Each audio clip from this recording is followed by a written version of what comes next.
And we are live in 5, 4, 3, 2, 1. And welcome to episode 80 of the DayZ Podcast. Marks, lad, how you doing, fellas? Not too bad at all, not too bad. How are you? Yeah, I'm not bad, lad. What about yourself, mate? You were off last week. We missed you. You were feeling a bit under the weather. Yeah, I was a bit. I'm a little bit better this week. Enough to actually You got the Rona? show off my ugly mug. No, nothing to do with the coof. The coof? Just no, nothing like that. I was just generally unwell. Yep. Good to have you back, though, mate. Good to have you back. And we are joined this week by two guests. One, a last-minute guest, because he put out a bit of a video that we want to talk about a bit later, who we've had on before. Archie, how you doing, buddy? Doing all right, mate. How are you? Oh, fucking you and your dodgy Aussie accent, mate. You literally sound like you're out of fucking Crocodile Dundee, mate, when you do that. Had a lot of practice. I go to the bar and pretend I'm from, Melbourne. And they just fall for it every time. My thing used to be Scottish. I remember when I was in the army, I went to a function at the battalion was putting on, and this chick come up and just started fucking abusing me. And she goes, "You're not Scottish." And I was like, "What? I have no fucking memory of this night at all. You told me your name was Ronald McDonald." And I just looked at her and I went, "How stupid are you to fall for that? I'm sorry, but no." Oh my God. Come on. But my bad thing is when I get too drunk, I forget what accent goes with what country, and I pretend I'm Scottish and I sound Jamaican. Yeah, man. What you doing, man? And yeah, just I feel horrible. I see that was almost Russian there. That was good. Yeah. Hello, Rastaman. Yeah. And our main guest of the night, the one, the only, Blisterbizkit. How you doing, buddy? Good, man. How y'all doing? Not too bad. Let's quickly jump to the bio for you that you put in and read that out. And I've got to put on my professional voice here. Blisterbizkit. Blister or Bizkit, 37, husband and father to two daughters, 19 and 12 years old. I found DayZ like some almost did through YouTube, thanks to Paul and Benfruit. I got DayZ on PlayStation 4 launch. I switched to PC almost 2 years ago, around 5,000 hours or so combined. I joined Twitch years ago, but didn't start streaming till late March 2021. YouTube, I had done a couple of videos on there through Share Factory on PS4. I recently uploaded a couple of more short vids, and then you've got the links. But I like your hashtag, the DayZ Redneck. Tell me about that, mate. What is the DayZ Redneck? I think there's a couple of people. I think there's a couple of people who might fight you for that title. A mate of mine, Moonshine from West Virginia. He's not allowed to say where he's from because every time he says it, I get fucking West Virginia stuck in my head. But tell us about why you're the DayZ Redneck, mate. Because I'm all Southern. I mean, I am a redneck. I live that life. Got the big truck. Work hard with my hands. I followed the Loyal Patriot on Twitter. He's just an amazing fella, and I look at the life he lives, and I'm so fucking jealous, man. So fucking jealous. It just looks, it's guns, God, and country. I'm sorry, I know there's a lot of Americans who think that's fucking terrible, but I look at it and I go, it's a pretty cool existence, man. He lives in a big fucking property. What about yourself? Man, that's what it's about. God, guns, family. Yep. I don't have a whole ton of stuff, but man, I got a house, truck, Yep. Nice. And two daughters, mate, 19 and 12. How's that working out for you? Well, one is already moved out of the house. Yep. That was kind of scary. The young, being 17 when she was born, 18 when she was born. Yep. Yeah. And then, the youngest one, she owns the world. If you know what I mean. Yes. If she wants something, she gets it. That's just how that is. Yep. 12 going on 22, eh? Right. Yep. So tell us about you and DayZ, mate. You found it through Paul and Benfruit. Two very, very different streamers. Yep. I was scrolling through YouTube and I seen Paul's video. I think it was called The Show Brothers, something of like I think that was the title of it. And I figured I'd watch it. And then the next video that popped up was just I guess a montage from Ben Fruit. Yep. And been about it ever since. It's one of those games that I think there's a lot of people who can remember a video they watched and it was just like, holy fuck, what is this game? Was it that sort of moment for you, mate? Definitely. I was just like, it's survival. Kind of like do what you want, but, react to the environment around you and, kind of fit my style. And what is your style? How do you generally play the game? Usually I'm PvP and a little bit of RP. I did play on DayZ Underground for a while, so you had to RP a little bit, but I was mostly just out to kill somebody. Naturally, yeah. And how's YouTube working out for you? Well, I'm small time, but every little bit counts. I'm uploading a new video tonight at 7 p.m. Central Standard Time. Ooh. What's it about? It's just an encounter. Me and a guy named Autistics Live. I don't know if y'all seen him, if y'all know him, but we ran together, and it's just an encounter from that day we was running together. I think we were in the same special ed class in middle school. Fuck's sake. So what is a topic that you want to talk about, Blisterbizkit? When we get our guests on, we usually always ask them to have something that they want to talk about. What's something that's been bugging you or something that you're happy with or anything like that, mate? Man, recently, well, I'd say in the last month or so, I've seen a lot of negativity like between people on Twitter, just in the DayZ community. Oh. And I'm not going to name drop, but a certain streamer called out another streamer for cheating or something like that. And I was just, I didn't want to see that. So I just figured, from then on, shout out people on my Twitter, just push positivity as much as I can. I can respect that. But at the same time,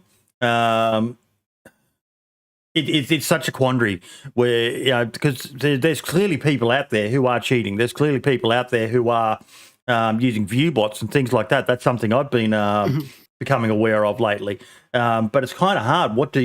I haven't named anyone because, unless you actually catch them buying fucking the cheats or the, they make a mistake and the cheats pop up and stuff like that, you just can't prove it. There's too many variables these days. Right. And then there's the, when you come to the viewbot side of things, there's the chance that someone could be doing it maliciously and buying it for that channel to make them look bad. I think you said that to me on Twitter there, lad. Yes, yeah. I mean, I've been following the situation recently because obviously it's, with what's happened at Twitch and everything like that, especially this week, it's been a bit... hoo-ha. So I've been trying to follow it as best as I can. I saw the latest video from Devin Nash talking about it, and but it's very difficult to actually catch somebody doing that kind of activity. And even when it's found out that it's like, they are doing it legally, which is fair enough, legally in terms of the TOS of Twitch and whatever, that's fine, but morally, that's another thing entirely. Yeah, and I haven't been looking into anybody in the DayZ community doing it specifically because, quite frankly, I'd rather use that time to do something better, like I did yesterday.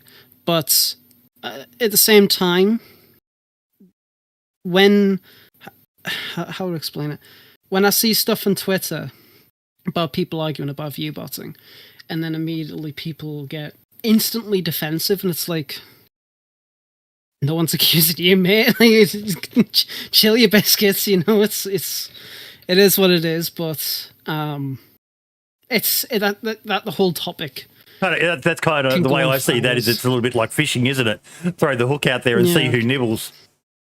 Yeah, but it would be nice if the community came together as a whole and I know it's not going to happen, it came together as a whole, be like, when it comes to the legal view botting, just don't fucking do it. Like, there's just no point at the end of the day.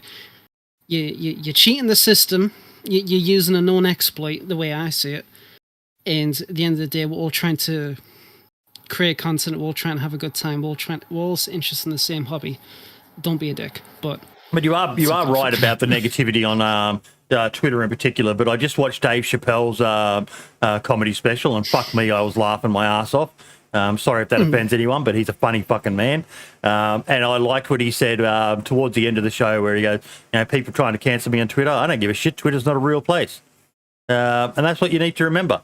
Twitter's full of a lot of keyboard warriors who will say things that they wouldn't say to your face. I think I shared a GIF the other day of, ladies and gentlemen, welcome to the internet. And it was two dogs going absolutely at it through a fence. And the person pulled the fence aside so the two dogs could see each other, and they both calmed down and they were behaving. And then they closed the gate again, and the dogs start going off at each other again. And what you'll do over a keyboard, not many people are prepared to do face to face. But it's usually the case. We've talked about this, Archie, on the podcast quite a bit, mate, about the amount of negativity in the DayZ community, at least the English-speaking DayZ community as a whole. Oh yeah, for sure. That's why I left, man. It's not toxic. It's fucking corrosive, and it's not at all what you would expect for people who like to be sanctimonious and grandstand and pretend that they help the up and coming guys when all the while they're cheating them. And it's blatantly obvious for anybody with critical thinking skills what's going on. I mean, I've talked to you about it before. I'll talk to anybody that'll listen about it. And just like Lad said, when you don't even insinuate that someone is cheating, and then they just go into fifth gear defending themselves and everybody else around them, it's a little sus, So, and I didn't think anything about it. Like, I was just like, whatever. And then my entire Discord was just like, was telling me about when I had a little spat on Twitter, which I just got a new account. My IP just got unbanned, which surprised me because I always get banned for stupid shit. And I don't even post anything on there, So, but yeah, everybody was just saying, wow, the way that person defended themselves so vigorously is just like almost telling, You have to excuse me. I've been walking around in the sun all day and I'm a little scatterbrained, but yeah. Fine, mate, you're fine. But yeah, it's at the end of the day, like there has been a lot of negativity, and it is sad to see. Like, we're all of the game, we're all passionate about the game one way or the other. Yeah. And when there's a lot of negativity going on, it doesn't just affect like people like us, it affects like the wider scope of the community. And when they see that, and they see especially the bigger names and they're all quarreling and bitching back and forth, it sets a very negative precedent. And it's very sad to see. It's very sad to see. And I hope that, the shit with drama does cool down. And I hope it eventually goes away and people start not being negative. But, I mean, I cannot fucking say that because an hour ago I went on a massive rant on streams. Well, it's the same people every time. It's been the same way for 3-4 years. It's always the same handful of names.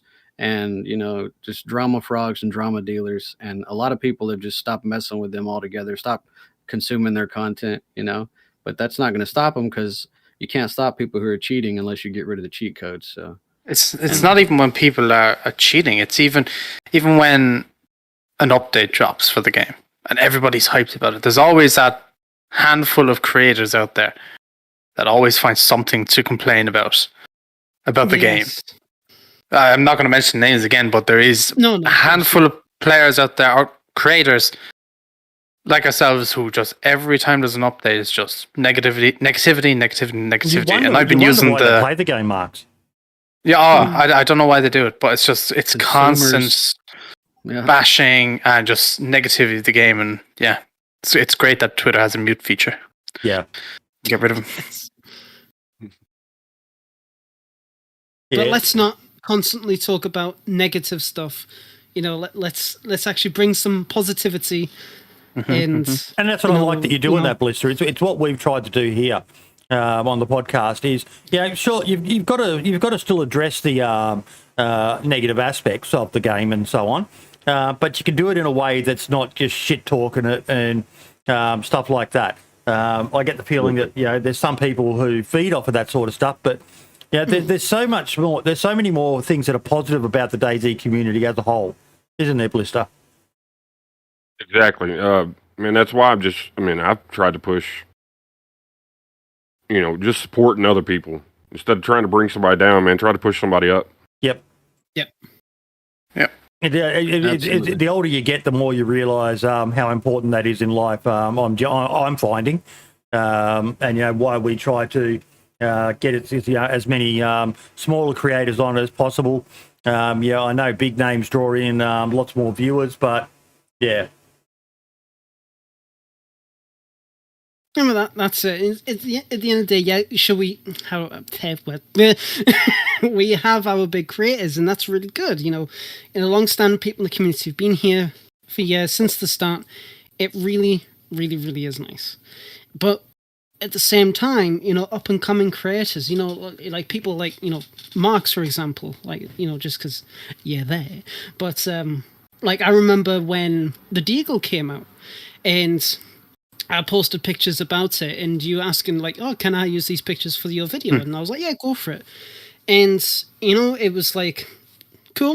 At the time it's like, oh, somebody's making a video about it, I'll help them out. And now look where you are. And it's like, shit like that is really fantastic. People coming together to make content to help other people out. Yeah. And not a lot of that positivity goes around that much. And it is a shame. So it is really nice to see people who are trying to just be positive. They are being themselves, but they're being themselves in a really positive manner, which again, it is really, really nice to see. And you don't need to be sickeningly positive. What were you going to say, Mark? I just quickly mentioned as well, just in case anyone gets the wrong thing. I always ask for permission to use a picture, and I always credit people as well when I use their pictures, just so I'm not stealing pictures. And if somebody doesn't want me using the picture, I won't use it. Yeah. You just stole my ideas for the Triple I video, mate. I'm the one who found out about crawling through it. Didn't credit me though, did you motherfucker? No, because I was watching at the time. If I had used the clip, then I would have credited you, but I didn't use the clip, so no credit. And it was the Discord that found out about using pliers as well, so I should have credited the Discord as well. Lad liked that one, man. Ike is kind of fascinated with this drink bottle you've got there, lad. Are you compensating for something? Right, it looks like a fucking bottle of Fabuloso detergent. I was like, what the fuck is he drinking, man? I don't know if you guys got that over there, but holy shit. I don't think so. Iron Brew, good Scottish drink. I've been drinking it quite a bit lately. It's not fucking good for you, but quite frankly, what is it? Stopped caring. Is it like an energy drink or something? I wouldn't say it's an energy drink, but let's just put it this way. It's a good hangover cure. Okay. Okay. It's a very good hangover cure. Like I said, it's a Scottish drink. With the recent sugar tax, they had to... to each their own. But it's nice. It's nearly... I should have bought some more today. Well, why does it make me think of Fizzy Bubbler from fucking Don't Mess with the Zohan? Yeah, there you go. Yeah. Fuck knows. I haven't seen that, actually. Oh my... What? How have you not seen... That is one of Adam Sandler's best movies. As far as I'm concerned, he hasn't done a single stinker. I know it's popular to fucking hate on the guy, but I love all of fucking Adam Sandler's movies. Pixels, people trashed it. Fucking Pixels was a walk down memory lane for me. Fucking amazing movie. Fucking amazing. There's a lot of films. Like, you could say any film, and I probably haven't seen it. I'm just not a film person at all. Yeah, same here. It's like Lion King. Never seen that. Bambi. Never seen that. Shit like that. So. Wow. I'm kind of shocked. I've seen the main good ones. The what? Sorry. You ever seen any Mia Khalifa movies? She's a great actress. Obviously, she's my favorite actress. Okay, good. So you do. She was in that films then. She was in that Holy movie, right? If I remember. Yeah. Oh yeah. Yeah, something right? That's what I'm picturing from. It's actually Aladdin. So what sort of community have you got, mate? What was that? What sort of community have you got around you? Man, just a bunch of good people, man. Good. I don't like to carry negative people around me. I don't like carrying people that are bullies towards other people. It's not my style, and I don't care for that. My community is pretty small, and that's all right with me.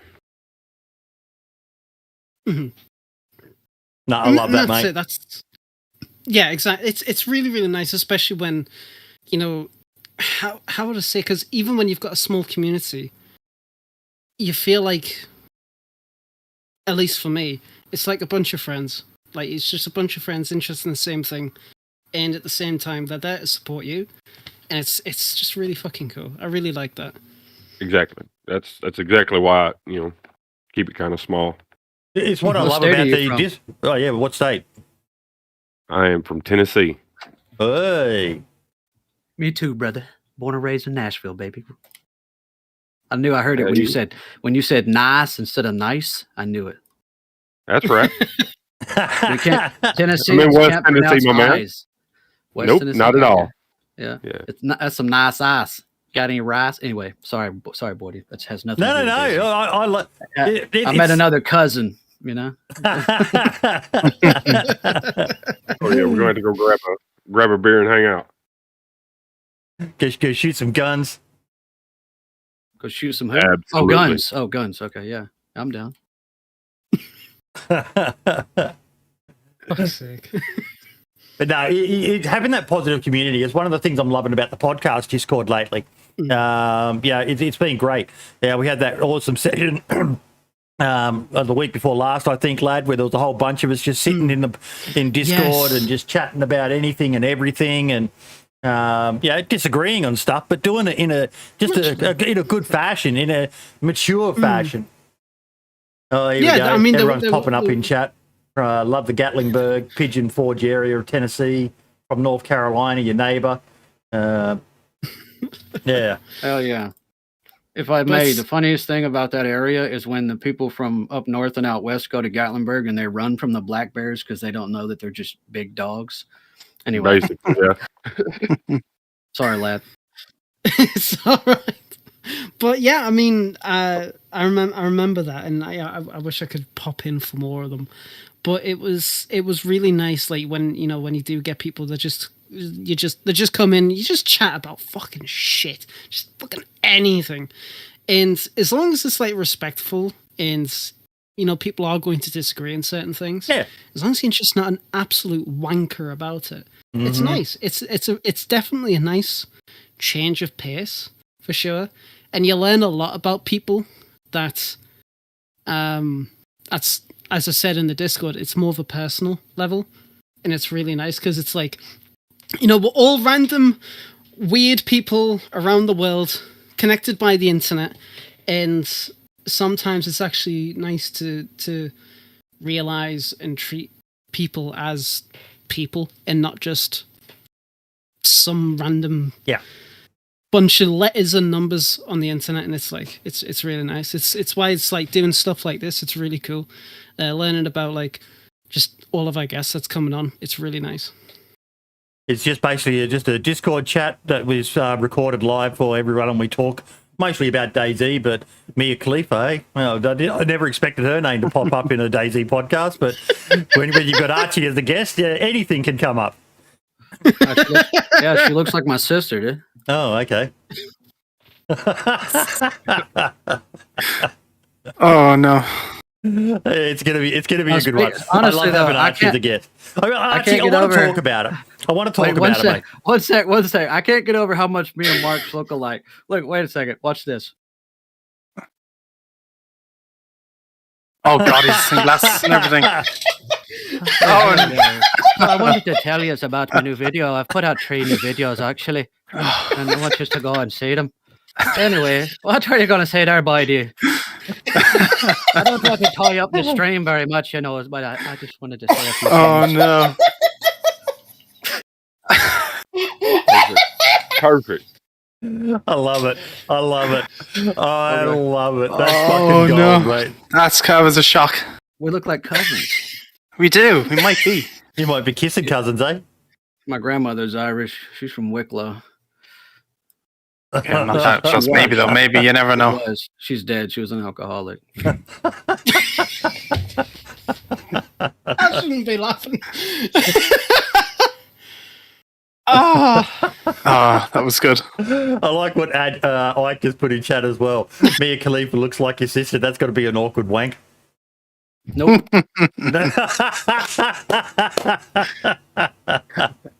I mean, when I do it to my sister or to Mia Khalifa, either way. Oh, this video is getting demonetized, but I don't care. It's funny. Hey, It's funny you brought shit. me over here, man. You know, that's what it is. Yeah, it's awesome. So, Archie, I want to talk about you, mate. You are a very divisive figure in the community, mate. You upset a lot of people. It's why I fucking love you, to be honest. You speak your mind. Sometimes you go a bit too far, but hey, so we all do, and yeah. I mean, I don't mean to be divisive, honestly. I just like to call people on their bullshit. Simple as. Like, I mean, like if you're like going at people's throats for something you're doing, I'm gonna be like, wait a minute, you do that, you know? Here I have proof. And then if they want to get, their cyber simps to come hate on me or stream snipe me or downvote, dislike my YouTube videos, which why don't that counts as an interaction, by the way. That counts as a like, basically. Like people are just keep disliking. I don't care. It still counts as an interaction. But I don't mean to be divisive, but I'm not gonna be an obsequious sycophant and kiss anybody's ass. I hate people who coattail their way to the top, because then once the ride is over, how the fuck are you gonna stay up there? You're not. You got to cheat, and you see a lot of that, especially in DayZ. So, but I know I'm being redundant, but just to clarify, I don't intentionally go out and try to be divisive. I think I just say things and people are afraid to agree with me because there's so many people who, come publicly to disagree. Oh, look, there's a lot of people who won't have anything to do with me, mate, because I publicly supported you, and I really don't care. I don't know why. Like, why no one has ever came to my DMs and said I have an issue with you. No one has ever said anything to me about something I said to them. No one's ever faced me. Or they've called you out for being racist because of the high ping video. I don't see that. I thought that was funny as fuck, and you addressed a legitimate concern that I just saw raised in another video I watched.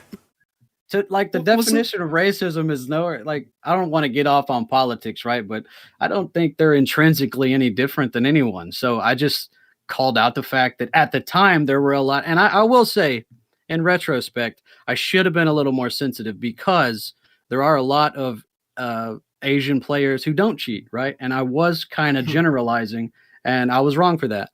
In retrospect, I saw my mistake, but in my defense, I was trying to be funny. You know what I mean? Because I didn't want it to be a super serious video. And, I think people got upset because the wordplay on high ping, it's a double entendre or whatever. You know what I mean? Yeah.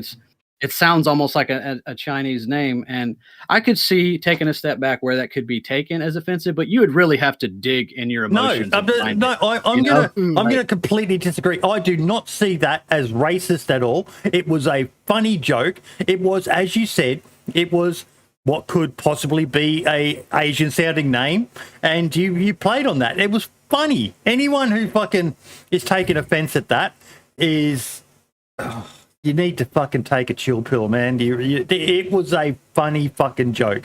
I think a lot of them aren't even actually offended. They just want to pretend to be outraged because that's like the trendy thing to do. Like people get up and while they're taking their morning shit, they're thumbing through Twitter or whatever, trying to find something to be pissed off about.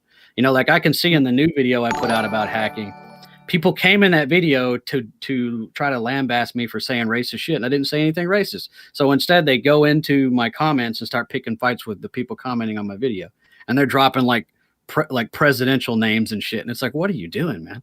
Like, this has nothing to do with the topic of this video.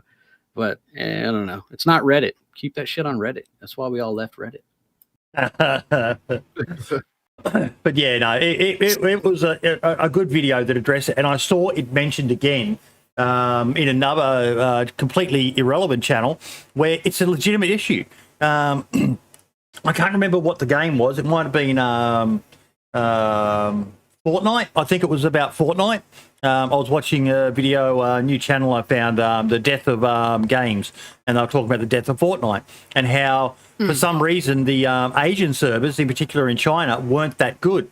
So all of the Chinese players were connecting to the North American servers to get a decent server experience. But that was bringing the ping issues, and it showed people like Dr. Disrespect and all the rest of it dying due to the ping difference. If you don't know what the ping difference is all about, there's a really good video by a fellow, Wacky Jackie. He's a PUBG streamer, and he did a video explaining the peak advantage you have with ping, a ping-related peak advantage for a PvP game. And it blew my mind. I didn't realise just how much ping affected you and the advantage you could get. Basically, if you peak, by the time you peak, if the ping is very different between you and the other person, you could basically get a shot off, and to the other person it will look like you just fired through the wall. They won't even have seen you peeked out. It's a massive issue, and barring putting ping limits on the servers, which kind of sucks. We're a global community. Look, I've got 2 people from America, 2 from the UK, and 1 from Australia in here. If we were all to try to play on a server together, the ping between us all would be over 300. Ugh. We're not from America. We're from Tennessee. Yeah, buddy. Yeah. And I'm from Ireland, actually. It's not England. Get your facts right. UK, I said. Well, Northern Ireland. Not the UK. So anyway. And thank you so much for the donations from Michael and Luke. I have to acknowledge them. Thank you so much, guys. Mark's doppelganger just needs some 5 o'clock shadow, and it would be uncanny. See, I mean, how do I even start this? I remember when Tencent, if I remember rightly, they bought a stake in the company for Bohemia. Yes. And then they, all the Chinese servers started cropping up. And no matter what you think about, the Chinese and their like, their gaming culture, whatever, the way that I see it is that more players, more people around the world are getting more acquainted with DayZ. And that's great. They're getting their own servers, they're getting their own experience. I'm happy all for that. And, if they want to try and go and play in other servers, like North American, EU servers, go for it. When XDK started, we had a little bit of a Chinese player base playing, and it was really nice. But income with that was a lot of racist individuals. And we had to deal with that because obviously racism, it's just pointless. Like, we're all just people. Like, different characteristics of your face and your color and what, like, just, I won't even go into it because it's fucking stupid. But at the same time, well, not at the same time, but when people make, I mean, I haven't seen the full video, Archie, so I won't comment too much about it because obviously I don't want to be saying misinformation. But from what the sounds of it, like, you made a joke, and it's a joke. Like, it's a joke. Need I really say more about this? Like, jokes are... But like I said, a lot of the people aren't even... Yeah, you're I mean, absolutely right. They're not even really actually offended. They just want something to piss them about. And that's it. It's like, humor is very subjective. It obviously differs from person to person. Like, you could say one joke and I would piss myself fucking laughing. Like the Uncanny Marks bit, right? That was genuinely funny. But to somebody else, it could... I don't know why it's funny that we're both handsome, but... They've got the same hairline too. Stop. Genetic. Comes from our dad. Shut your mouth. I'll pull your hands together and throw you in the river. Fuck off. But when people start to virtue signal, and this is going slightly political, so I won't talk too much about it. It's just ridiculous. Like, you're getting offended on the behalf of somebody who might not even be offended at all. Let them speak. But you've got to be able to laugh at yourself as well. Like, I just said I watched Dave Chappelle's comedy Blister, and he even made a joke about veterans in there, and it was funny. It was fucking funny. I laughed. I laughed. I cringed a little inside. It was like, fuck, he's really going all into this special. But I loved him for doing it, Blister. Yeah. Anybody who served knows how it is behind the curtain at the Wizard of Oz is just a little old man. So It's always funny to me when people make fun of service members. Like, I'm still active duty in the military, right? And I'll make like service member jokes and people will come at my neck for it. And I'm like, you don't even know what it's like. We really do this shit. That's why it's funny, But anyways, they're treating service members like we're some kind of disabled, marginalized group, and it's anyway. Yeah. Exactly, and Ike, when it comes to comments like that, I just got to full-heartedly agree. Yeah. But what about people you? Just need to lighten up. Sorry, what was that? People just need to lighten up. Yes. Let stuff roll off their back. You ain't got to just hold on to it and be mad. Words are words. Like it's It's not gonna like. We give too much Especially in power to words. DayZ, man. Yeah, this is DayZ. Like it's we all have the same hobby. It's this fucking game. You know what I mean? Yes. We all play it way too much, and then when one guy makes a video and makes a joke about with a little wordplay that you can, oh my god, finally something I can complain about in the comments. Like, you're the one with the problem, man. Yeah. Just fucking go away, because all we're gonna do is laugh at you in Discord anyway. Yep. Just let it go. Just let it go. Mm-hmm. And don't get us wrong, it's like when people like they joke on and they complain about the game, like we all complain about the game. We complain about little aspects. It's like when we're talking about the tripwires, or somebody in your comment section just called them traps, apparently, because the blanket statements are really cool. But like we all complain about the tripwires. Complain about the grenades and how they function, and that was a genuine complaint. Especially when people with military experience, they were talking about it. That's not how grenades work. It's fine. But then you get people who will find the tiniest little detail, and they will bitch and complain because apparently that's what their life is. And it's like, look, you don't enjoy the game. You're only kicking a dead horse at this point. Just. We're laughing at you, mate, not with you. Just stop it.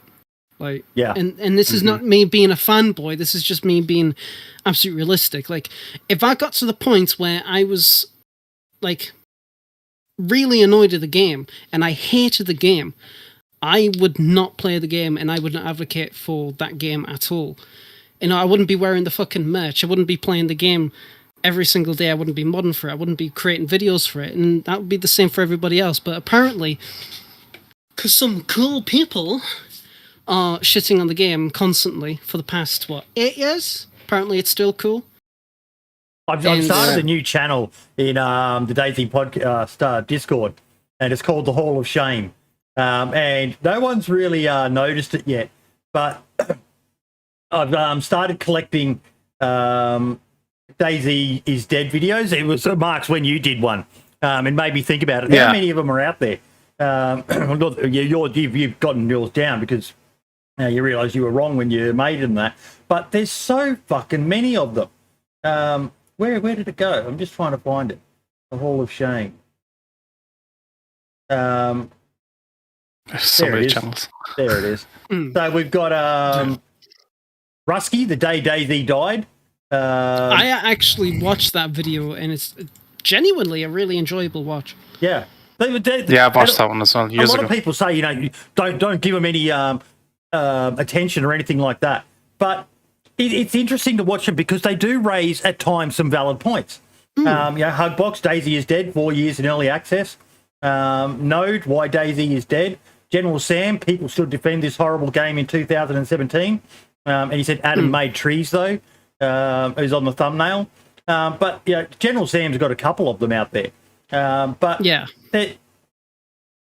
I really want to see a video, and it's one that I've ummed and ahed about. I'm doing on the podcast channel. But DayZ, we had the charts up there before. There's something about this fucking game. It is the ultimate undead survival game. It just keeps them coming back from the fucking dead. Down to 3,000, now up over 30,000. and just growing and growing. You know, you look at the all-time chart, and it's still on a climb up. And that's just the PC aspect. Go on, Max.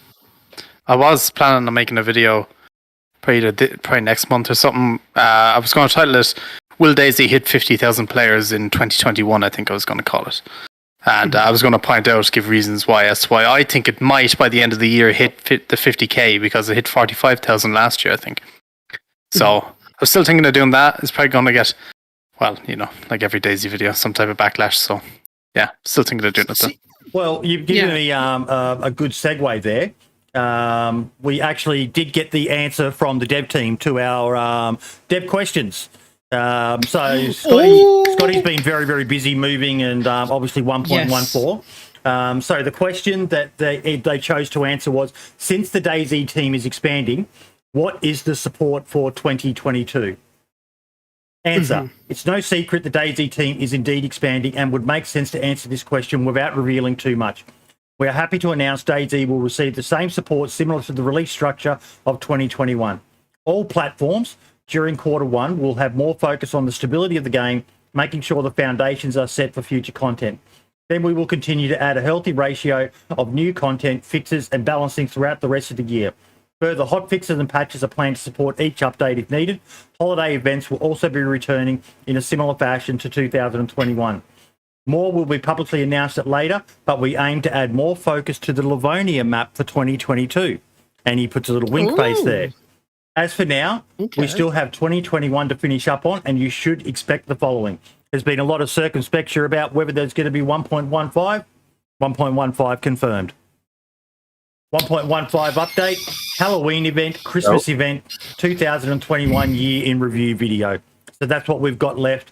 I really look forward to the year in review video. Wait, is that in order? In order. 115 update, Halloween event? No, in order, Halloween event, 1.15 update, Christmas event, 2021 year in review video. So we're getting 1.15 in November. Before Christmas is what I heard, like late November. Okay. That's really fucking cool. You know, they didn't have to take the time to answer that specific question, but that's just generating more hype for me. That's really fucking cool. Yeah.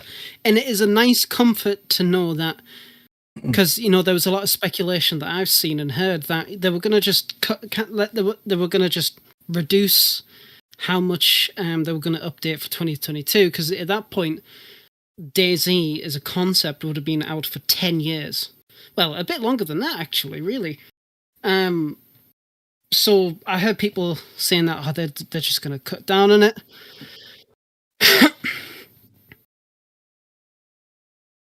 Ike, you don't. just you don't. No, but give them Ambien. But it is really, really nice to see that they continue to support the game, which means 5 more updates for 2022. And I can't fucking wait. I just really can't. Every wait game's doing that now, though, to be fair. Like, look at Rust, man. They just drop like 4 or 5 big updates, you know, every year, because there's no reason to have a sequel anymore. Like, there's no GTA 6, and there's not going to be for a long time, because they're just going to keep dropping, remasters and new updates. They don't have to. They don't have to, you know.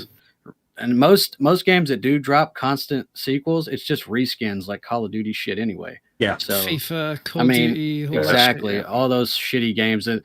Oh, and the new FIFA has a stamina system. Who fucking cares? Like, but it looks like last year's. Yeah, exactly. But I honestly think it's going to be like Rust, where they just keep dropping updates to the same game. I mean, basically, 1.14 is like a sequel. It changed pretty much everything about the game, as far as like the entire dynamic. Like, now you have to pick up the NBC suits because you could possibly get gassed. You have to use the blood packs now. You have to at least carry a gas mask on you, so that if a drop does happen on you, you're going to get cut, but at least you won't get poisoned. Yeah, I mean, it's really like, it's almost like, and now if you look at like the game art and shit, it all has to do with like hazmat zombies or hazmat suits. It's a whole nother like brand, so it could could basically be a sequel, but they're just dropping them as updates, and they're free. They gave it with one simple change. They gave the game a whole fresh new injection of life. I've been playing DayZ right. Down Under Enhanced Vanilla server and fucking loving it. The amount of choppers I've heard, and even though it's still growing the community around that server, running to the choppers is nerve-wracking because I heard it. Who else fucking heard it?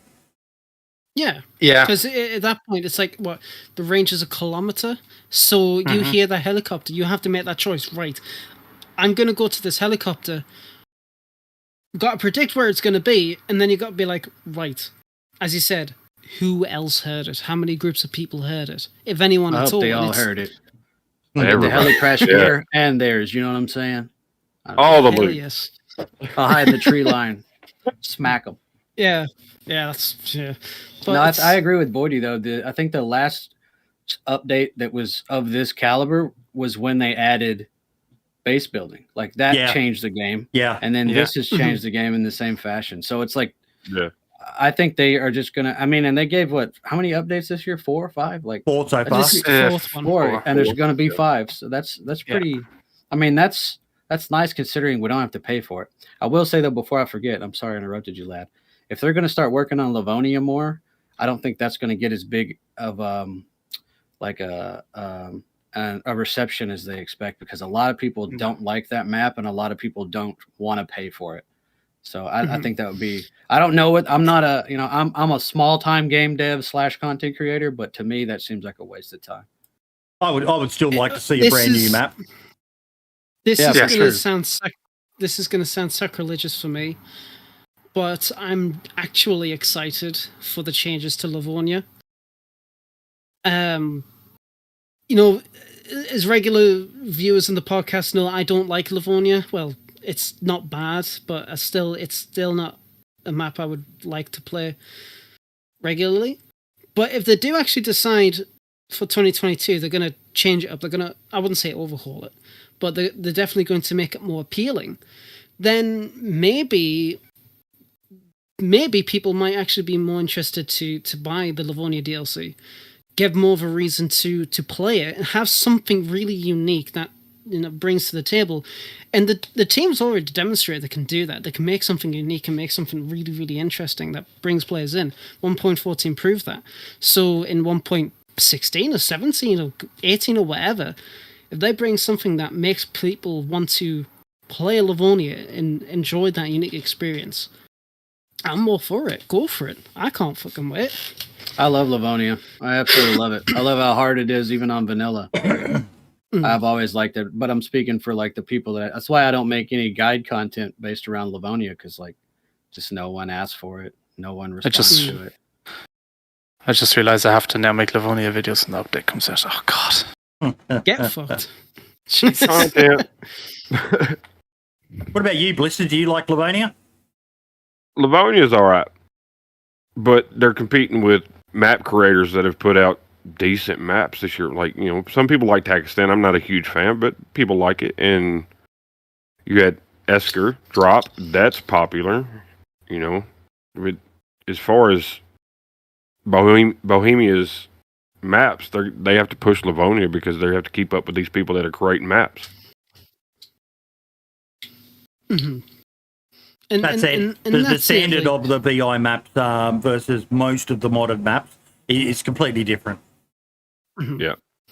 Yeah, I mean, I know some map creators out there, how would I say it? It's like Deer Isle. That map has gone through so many phases. It's absolutely ridiculous, and so many changes. And it is a really good map. It's really enjoyable. It brings something unique. Namalsk, I'm not even going to say anything more because it's just a fucking superb map. Takistan, that definitely needs something. Sure, the sandstorms are really interesting, and mods that are coming out to support it with clothing and whatnot, really cool, but it's nothing special. Nothing special at all. But this is why Go on. Sorry, lad. But this is why I'm worried about Kaima that's coming out as well. Because there was so much hype built up for Takistan. And people were expecting it to be the greatest map ever, and now with Kaima, like around the corner, which is the other desert map. I'm like, oh, I'm a little bit worried. I'm like, don't know what the reception is going to be in there. How much more can you do with it? Add camels? Yeah. It's going to be interesting. Well, yeah. Well, see, the thing is, I would have liked Takistan a little bit more if the weather was similar to Namalsk in terms of how it affected you. Obviously not with the cold, but with the heat. You know, right now you can literally dress up in the hottest kind of clothing with the best insulation to keep your character warm, and you won't even fucking feel a thing. And that's a really bad thing about Takistan. So, you know, if servers out there, they improve the weather system, or the temperature system, where they can make it hotter, then great, that's fantastic, but it should come out of the box, as I would say. But again, at the same time, it's a mod. And other teams who create different maps in a similar style, like more desert maps, more winter maps, more forest maps, whatever, I like it because everyone has a different interpretation on how to bring something new. And if it genuinely is unique, go for it. And it goes back to what I was saying about the DayZ dev team.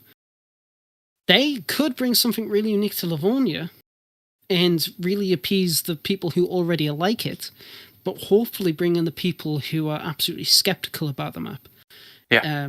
Like myself. I enjoyed it when I streamed it on my birthday, but it wasn't a map that I haven't played since, you know, because I don't want to, because it's nothing special to me.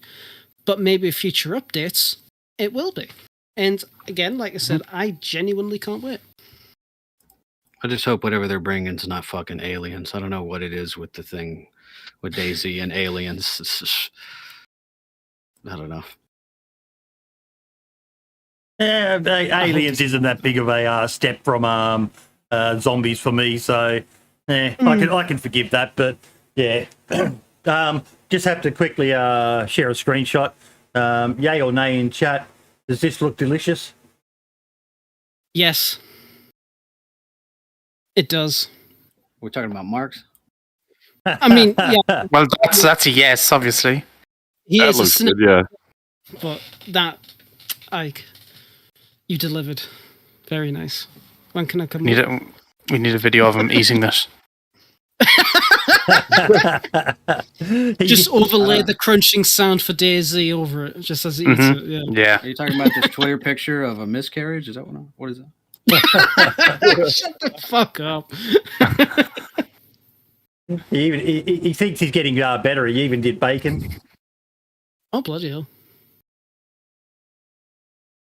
It looks like the exact. That's what I wanted to point out. It looks like he's got one fucking go-to herb and spice recipe, and he just, I'm doing fish. Same fucking packet of herbs and spices. There's meant to be some nuance, mate. Different herbs go with different meats and all the rest of it. So you need to expand your repertoire, buddy. But I yeah, used to be a chef. If you have any questions, I'll make a great methamphetamine. Damn. I got that recipe. Now, Archie, the cheaters video, mate. Oh, cheaters. Oh, cheaters. They will ruin DayZ again. Okay, let me explain that. I took this idea from March because I noticed his ambiguous titles are, the clickbait. It works. They would do work, that's for sure.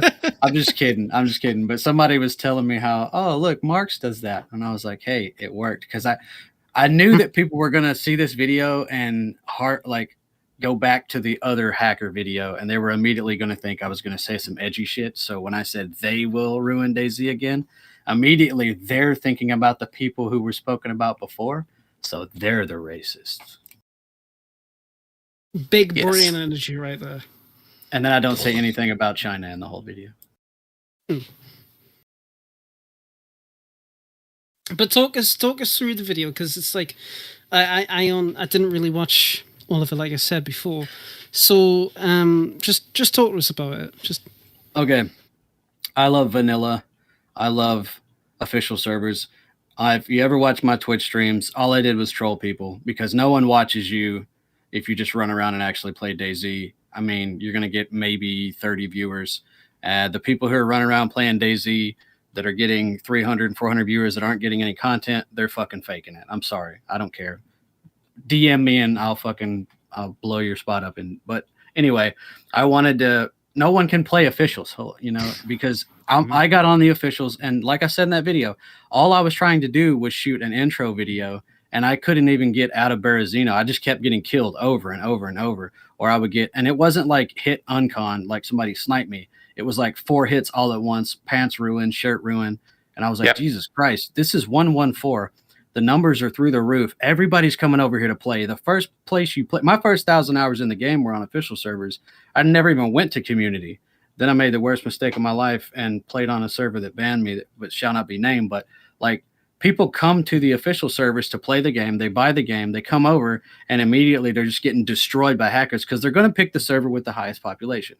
You know, the one that's on top. And then that's where the hackers are. And then people are saying, I never see hackers. I've been playing on official for 2 months with the same character. It's like, motherfucker, you're on an empty server. Stop it. You know, you just want to argue. Like, if you go on a full server, I tested this shit because there's a guy I game with, Savage, and he's always on vanilla. Dr. V, who I used to absolutely abhor because he used to stream snipe the shit out of me. He's actually a really cool guy, and he does a lot to get hackers banned. He's like directly communicates with the devs and stuff. So I was talking to Dr. V about it. I was talking to Mr. Rager about it, another guy who's a vanilla head like me. And you just can't play on them. You can't do anything. No. And I was like, I remember the effect that the last video had. Like, they literally region locked the servers after that video came out. Or whatever, ping locked them. So I was like, maybe, you know, we have this platform. They are sweeping this stuff under the rug, whether it's intentional or not. I don't think that it is, but I could be wrong. You know, I think if there's water, if there's holes in the ship, plug them, you know, don't ignore them.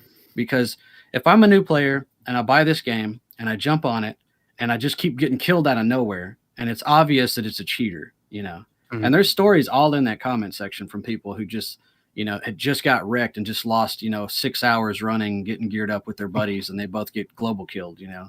Yeah, same with my video as well.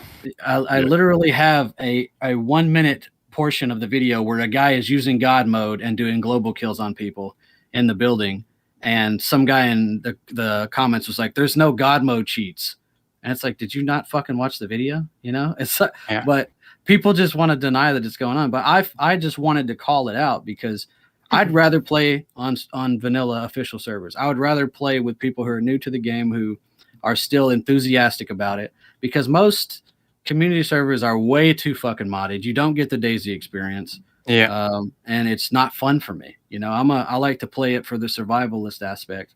And, you know, I like to raid bases. It's no secret. That's like my favorite thing to do besides trick people into killing themselves. But like in the game before I get canceled. But like I really hope that it brings to light the fact that BattlEye is fucking trash. And I don't care how many people try to make excuses for it with the whole, it's one guy in the thing is, Archie, company. It's not just community now, mate. Official. Spud from DayZ Down Under messaged me saying that it's basically been like whack-a-mole with cheaters on his community servers lately as well. There's something going on. There's something going on right now. They literally were advertising. I have it set where I have to approve all the comments on my videos. I'm sure Mark's does the same thing, but I have had to block like over 24 comments on this fucking video of cheaters advertising cheats. And it's I think that's too. It's like $5 to buy all the cheats, and it looks like it's like, the reason I said backdoored admin tools is because if you've ever seen admin videos like Anarchies or whatever, that's what the hackers see. They see the same things the admins see, but it's like a broken down, simpler version that doesn't really have as much access, you know. But I think it has something to do with, I'm not even going to go there. I'll wait till I got proof with that. But honestly, they need to take care of it. It's almost like there's no one. They're leaving it to BattlEye at Bohemia, as they should, because they paid them for the service. And every other game has some sort of webhook where you can report in game. Because when you report a hacker or a cheater to BattlEye, they want a timestamp. They want footage. They want footage of like the entire interaction, not right before you died. They want like 10 minutes of footage. They want names of all the players that were in there with you, Steam accounts. They want you to do all the fucking legwork. You know what I mean? And then who knows if the guy ever gets banned or not, which is why I like Dr. V's model where he just harasses the shit out of the devs until they ban the person, you know? And but I mean, if I bought this, I got DayZ for free, you know what I mean? Back in the day, my buddy bought it for me, and I've been playing. I've got 8K hours now. You know, I like to tell the girls that at the bar. They love it. But the people who are paying $60 for this and then paying extra for Livonia and shit, then playing with their buddies for 6 hours and then just running through the woods getting global killed. How do they know how to report it? There's nothing for them. So it's like the Wild West right now. The hackers have open reign, and that's not to even mention what you're talking about, Boydie, where server owners who pour all this time. The last week of my life, I've not even been able to make content because I've just been working on my server and fixing errors and shit. But like, you put all this time and energy and money into this, and then a motherfucker like Fonzie comes in and completely destroys your safe zone, kills people, puts invisible walls around people. You know what I mean? And it's like, there's nothing the devs are doing. No, I'm sorry, BattlEye is doing about it, you know? And people are going to leave, and then DayZ is going to get that reputation for being a fucking meme game again that people just abandon, because unfortunately the developers are the ones getting blamed for the cheaters, you know? Yeah, and it's an absolute fucking shame. And I did recall in your video where you suggested on the pause menu there be a BattlEye hook, like a web hook or something like that, where you can directly report. Like every game has that. That would be absolutely fantastic. But I think the major thing that needs to happen is to get rid of BattlEye, because it's not working. It's just straight up not working. Every single game that I've ever definitely played need to go with somebody else. I mean, what was it? Rainbow Six Siege? They use BattlEye. That game's just right as bad. It's just like Arma. Exactly. BattlEye does not work. But what else is there out there? Like I don't easy know. anti-cheat. Is that good? I know of easy. Scum uses easy anti-cheat, and he still has problem with hackers. The thing is, and who you should have on for this, honestly, is Modern, because I don't mean to blow his spot up, but like, he's had the shit in his server's being attacked and stuff, and he sees, like, he actually commented. If you look in that comment section for Modern's comment, there it is. Right there. There has been a major engine vulnerability since February. Several communities have been harassed by the hackers since then. The hacker, we know who it is. They are able to crash servers, freeze servers, spawn items, kill players, duplicate, edit weather, manipulate weather sounds and effects, and that really fucks you up, and more. Bohemia isn't on top of this like they should be, and players and communities are suffering because BI hasn't done anything. I think it's BattlEye's fault. You know, maybe they have a contract with them because that's how shit works, and they have to have it for so many months or years. But realistically, add the webhook, see if that works. If not, please go with somebody else, because like, there's not these kind of problems in Rust. And I know somebody is sitting in the audience right now saying, what the fuck are you talking about? There's not. I mean, they get banned. There's a easier reporting system. You know, EFT, there's a lot of hackers, but at least they're doing something about it. Even PUBG has a decent reporting system where, and unfortunately, because it was a PvP game, you used to watch some of the pro players streaming, and at the end of a really good game, they would generally be banned and they'd have to wait a few hours. But it allowed people to report suspicious behaviour and for them to temporarily ban the account until they were able to review and make sure of, you know, the issues there, whether it was legit complaint or whether it was just, you know, someone needs to get good. So when there's a mass reporting of someone, so it didn't happen too often. It would happen probably maybe every few weeks or months for the, you know, these really good streamers and that, but it was a system that allowed people to do something in game. That was also probably more abuse, because brigade reporting is something that trolls do to get you knocked off. It used to happen to me on Twitch all the time. Yeah. I mean, that happens to me on Twitter every time. Like, the DayZ team shouts me out, my shit's up there for 30 minutes and it gets taken down. You know, like, it's happened twice, I think. You know? Because we spoke about that before. People are going to exploit, or abuse rather, the in-game webhook if they do it in DayZ, just like they do in other games. And those other games have found ways and means to avoid that, or mitigate that. I'm not taking a paycheck to try to sort this shit out. Just like I said in the video, I hate people who just, you know, bitch ad nauseum and don't offer a solution. My solution was that. You know, just I don't think you should leave Battle Eye. I didn't say that in the video. All I said was add a webhook. That way, when I die and I go to the death screen, it pops up there. Was this suspicious gameplay? I mean, they have the one that pops up, find a bug, report it to the feedback tracker.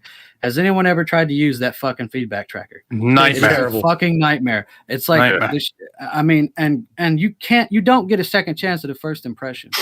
And I know I'm sound like I'm getting passionate about this, but this is my hobby. I love this game. You know, it's an obsession. And when people come over, I want them to enjoy it, you know, and their first impression is most likely going to be them dying to cheaters. That whole first 30 seconds of the video was like 15 minutes of compilations of people getting killed and saying they wanted refunds that Mr. Rager sent me, because he's always on. Mr. Rager and Dr. V are always on vanilla servers playing. That's like 15 or 20 minutes of different people complaining because they got legitimately killed by cheaters and refunded the game because they had less than 2 hours. And I don't think that hit as hard as I wanted it to hit for people. I think they thought it was funny, you know, but that's a lot of different sales that just got reverse charged. And those people are going to tell people, don't buy this game. There's too many fucking It's a hard one with DayZ because you can legitimately just be walking down the road and you are dead screen. But at the moment, they're not doing anything about it. And when you talked about with content creators and brigade reporting and things like that, there could be a system where, once you've reached a certain stage, you could have yourself added to a list that you're not insta-banned if you're brigade reported, but they still investigate it. You just give them your GUID to Bohemia Interactive or something like that, and they can add you so that, you could imagine people like Toprek and Dozing Chopper and those guys who are absolutely freaks at PvP would get brigade reported all the fucking time when they squad wipe 4 people jumping out of a bloody car that was moving at high speed. I mean, I agree. When it comes down to the cheating situation and Battle I fully agree. The webhook, I'm surprised it hasn't been implemented already. Something like that, it is extremely helpful. And at the end of the day, DayZ is trying to go for the official vanilla audience. Yeah, sure, it's got the community audience and they do updates on PC for modding. That's great, but community is not something that you should just sell your game on. You need to sell the base game as what it's intended to be. And it's not intended to be a hacker's paradise. It's meant to be difficult. It's meant to be, hardcore, whatever you want to think about it. And people, as the start of your video showed, people aren't getting that experience. They're getting absolutely fucked over by hackers and cheaters, and it is an absolute shame. Now, I won't talk about the whole modern situation and the situation with the wall and the Third Temple and Fonzie, because whatever, I just don't want to talk about that. Fuck that guy. That dude's a clown. Honestly, he's a fucking clown. Imagine living that life. You can't create anything, so you just thrive off destroying people who can. It's just a miserable lifestyle. Fuck that guy. Here's the PUBG screen, just so you guys can see it. You have been banned from PUBG until due to unusual gameplay patterns. You can play again after 24 hours. Please visit support for more information. It's 24 hours. It's going to be an inconvenience if you were legit, but it's not the end of the fucking world. Well, see, that's fine. My bank does that to my credit card every time I use the ATM at the strip club. That's right. And then I get access right back the next day when I'm sober. I can see how that would work in a PvP game like PUBG, because it's you're in PvP, but in DayZ something like that wouldn't work because you spend 6 hours gearing up and surviving, and then you just kill one person and he reports you and suddenly you're banned for 24 hours. But I'd refund the game because of that shitty system. This is usually this will only happen when it's a mass. When there's maybe you'll probably find that if this person here killed maybe 10 people in a game. Right. Okay. And I think it'll be when more there's like enough continuous reports, yes, it could still be exploited. If you get a bunch of people being spiteful about it, but you could implement ways where for you track who's doing the reporting. And if someone's found to be a malicious reporter, they're no longer able to submit reports. So there's systems in place to do it. Or there could be systems. So Archie, I want to ask you something. When you were on the vanilla server, did you notice, were you on a full server or a high pop server at least? The only times we ever encountered hackers were on high or full pops. Same thing happened to me, but it's weird. So when you get onto a full pop server and you're down at the coast, there is nobody down at the coast. It is surprisingly empty for a full server. And then all of a second it shows a crack and you're dead. Yeah, I mean it happened to me in that video so many times. I would hear gunshots. I'm like, someone's raiding a base. We'd go running that way just randomly, and we're in the middle of the woods. There's no way this is some crack. There's no way it's Toprek hiding in the bushes, right? It was just whap dead, and you get hit like 4 times instantaneously. Yeah, and you like in my video, I got hit. He must have been 700 meters away or something. I got hit out of nowhere, not a soul around, and then all of a sudden, instantly, he's on us, and he's like talking to us in game, telling us to put our hands up and shit. But of course, it was him cheating. I had that happen to me not too long ago. Yeah, Go on, sorry. I was going to say, I think to your point earlier, the way Rust does it, and I know it's a different game, this is the DayZ podcast, but the way they do it is they have a system where if you float too long, like in the air, you get kicked, right? And because they think you're cheating. If you move too fast, like running, you get kicked because they think you're cheating. All the ways, all the stereotypical, typical, whatever movements that cheaters use, you get kicked, right? So that whole 10 players in less than, a minute thing, whatever, that's justifiable because you have to be either A, extremely fucking good, B, on Adderall, or C, cheating, So it's like, and Rust really does it well. And it's hard for those cheaters to circumvent those because it's just base vanilla, script that's in place to kick those people. They also do. I mean, I don't think you need to keep different, regions from playing with each other. I've changed my mind on that, to be fair. They do have a ping advantage, right? But you're not getting in that much PvP on DayZ unless you're playing on deathmatch servers, Yeah, exactly. But anyway, I digress. You make a good points, mate. What were you going to say, Bucks? I mean, so when I put up my video, I had the producer of DayZ contact me on Twitter to give out some points. Now, I've mentioned this here before, so I'll briefly go through it again. And he gave some points to it. Since the start, he said first, since the start of 2020, they have banned 40,000+ accounts. Since the start of 2020, and they said one of the things that has made it even worse has been COVID, because everybody's been at home, nothing really to do. So apparently, it's skyrocketed cheating since then. They do say that obviously BattlEye tries to cover it, or most of it, but they also do some monitoring on their side, a small bit, to flag any suspicious players and stuff. He said they can't go into any more because of NDA reasons and security reasons. What else did they say? And that was kind of all he could go into. He couldn't go into any more because of NDA. He was able to get the person that killed me banned. I had to give him video information and rough times and stuff like that. And he came back to me a few days later and said that he actually was cheating. But that's a lot of accounts to ban, and this would have been, it's still less than a year, like 40,000 accounts. I don't believe it. It's crazy. I honestly think it's full of shit. I mean, I guess they watch this podcast. Prove that you banned 40,000 people. I don't believe that shit at all. There's not that many people buying this game and playing it. I don't believe it. He didn't say. I will say this though. I've never seen BattlEye ban anyone personally. It's always been DayZ or a dev that you report it to. There's one dev, and I don't know if I can say his name on the stream or not, but he's the one who, when I encounter a hacker, I send the footage and such to Dr. V, and Dr. V, he has like a rapport with this guy, so he sends it to the guy, and the guy checks the footage, and if it checks out, he bans it. I've never seen BattlEye do shit, and I've been playing this game for a decade.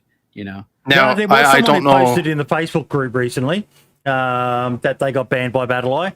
They trialed. It was the weirdest post. Basically, he wanted to experiment with the hacks to see what all the hype was about.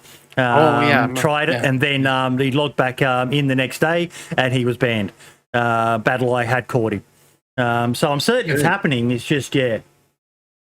I mean, now go buy the account again, you fucking idiot. Yeah. Like why? That's what he asked.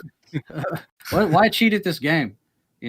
People either get good, get mad, or get hacks. And their biggest excuse every time I would run into a hacker is everybody else is cheating. Really? I'm not, you know? Like, and they're always asked too. Like in the video, there was a guy running hacks who runs up to a duo and gets just melted, you know? And he's got all the cheat codes. Yeah, this shit just gets me flustered because I get so upset. Yeah. But it's nice and saying there, BattleEye doesn't have any game knowledge. He just looks for odd shit in Windows. DayZ could do it, but not knowing what mods are running makes that hard. Only mods can detect stuff like that as they are aware of admin tool mods. So community servers have got the admins running around. You know, you've got people like Anarchy who's work out how to monetize it. We've talked about that before. I don't know whether he's glorifying it. I'm torn on his videos, to be honest. But we're talking more about the official servers where there are no admins sitting there monitoring it. It's just a bunch of people playing. There's so no one else would be running 200 miles an hour like an admin or TPing like an admin, and it would immediately be sus behavior, and they would get kicked, just like Rust. There's no admin on the official servers. You know, no one comes to save you or flip your car over or, you know, get you unstuck out of your base you locked yourself into. Like saying there, I write software for a living, but know nothing about game development. BattleEye kicks me when I forget to close some tools I use. Yeah. On the thing about is it promoting it, I was told by the devs when I released that video that it was promoting it. I don't know if Archie, you've had any comments like that yourself, where it's just like, why make this video? It's just promote it, but it's like, it needs to be said at the end of the day, you know? Yeah, I don't care about anything they say. No one wants you to know that no game developer wants you to know that when you play this game, your first 100 or 200 hours, you're most likely going to get your ass kicked by cheaters. You know, no one wants that out there, but that's the problem. This whole like crisis management shit, you know, and I don't care if they like me or not. I really don't care. I mean, I care about the people who want to play the game or people like myself who want to play on vanilla and get that experience because I don't like running around with a Lapua and cheetah print pants and pink Humvees and shit, you know. I want to play the game. Don't diss the pink Humvees. Yeah. I'm so sorry, lad. I love the pink stuff, but yeah. That's what you look like my favorite, cheetah print pants. Yeah. See, that's not me though. To each her own, I guess. But like, that's right. That's not for me. I encountered a good cheater said by himself who was cheating to kill cheaters on an official server. Yeah, that's a facepalm. I mean, that's like the white hat hacker argument. Oh, I'm just hacking to get the bad hackers, you know, whatever it is. Yeah. I mean, well, sorry, go on, Max, go on. You're never going to stop cheating at the end of the day.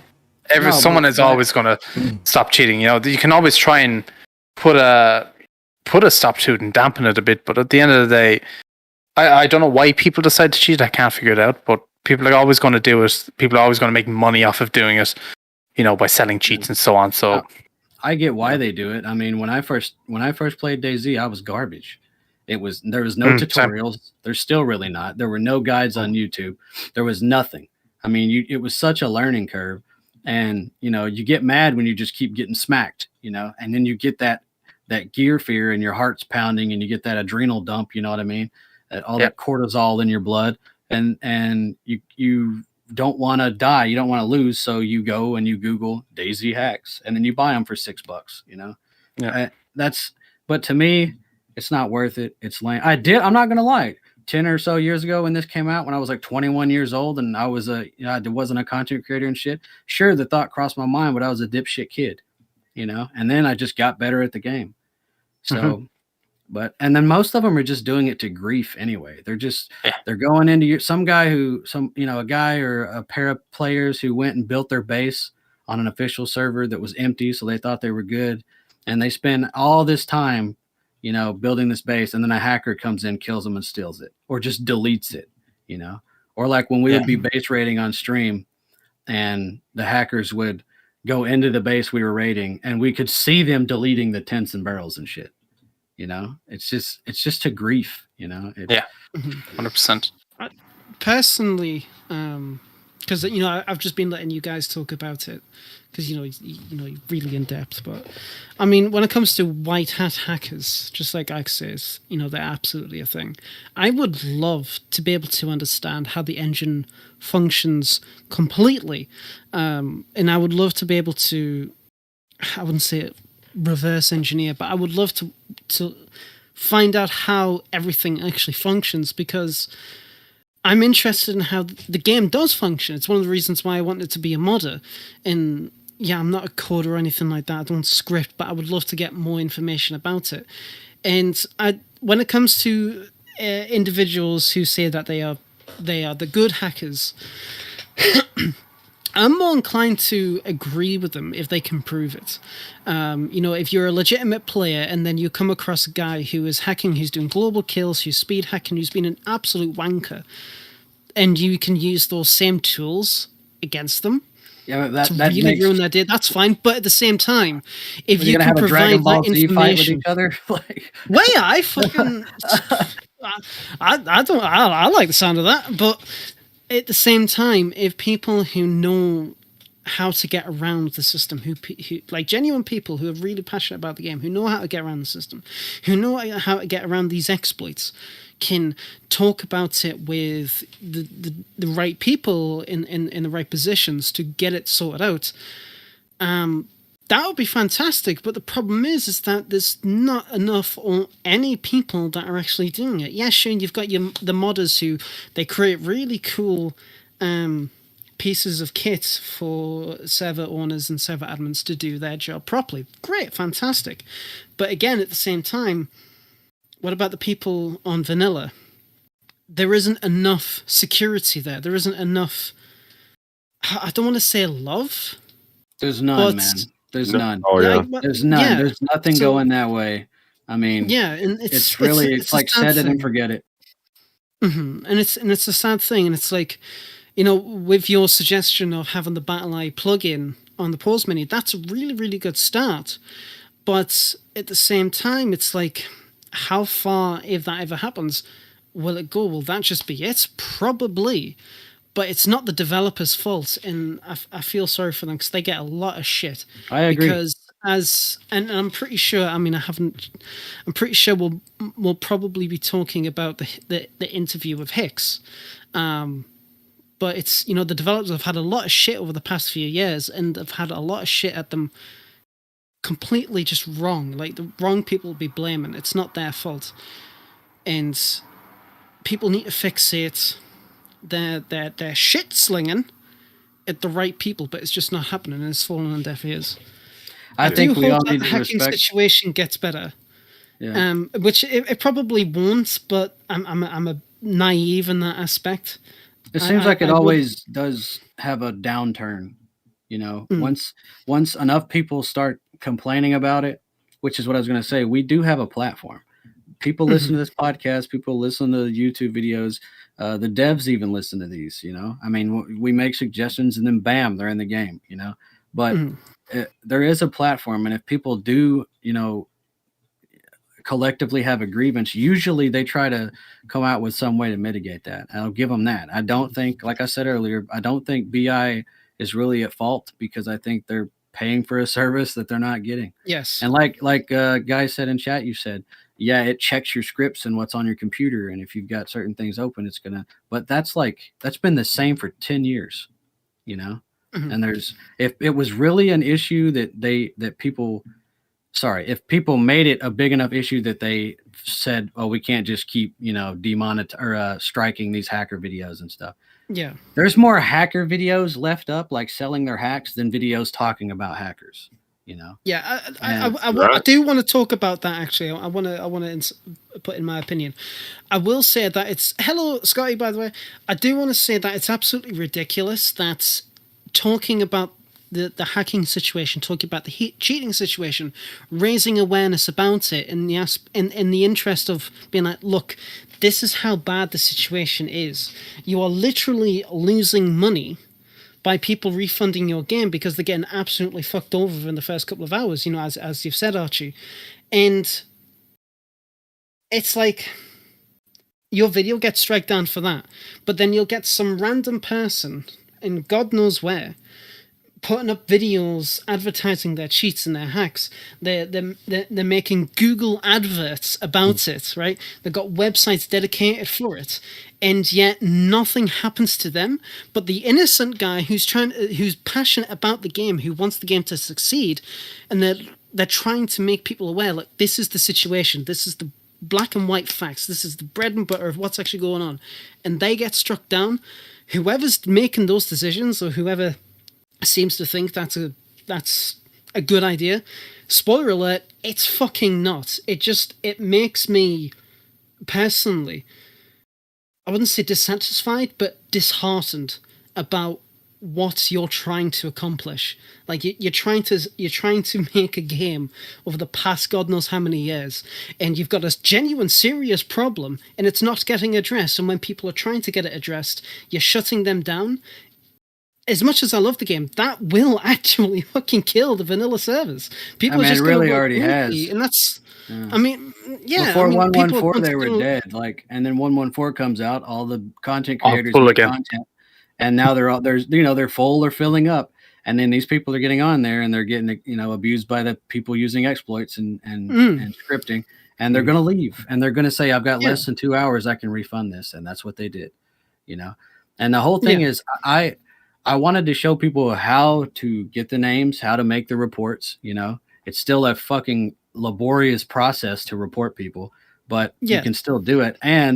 Or just go to community servers and play. I don't want people to have to run to community servers, but if they're gonna not get killed constantly by a guy running scripts, then go for it.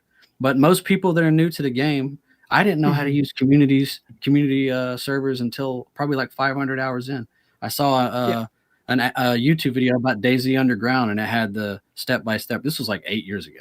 It had the step-by-step process on how to join the server, and I was like, "There's a fucking community tab? Like, what?" Yeah.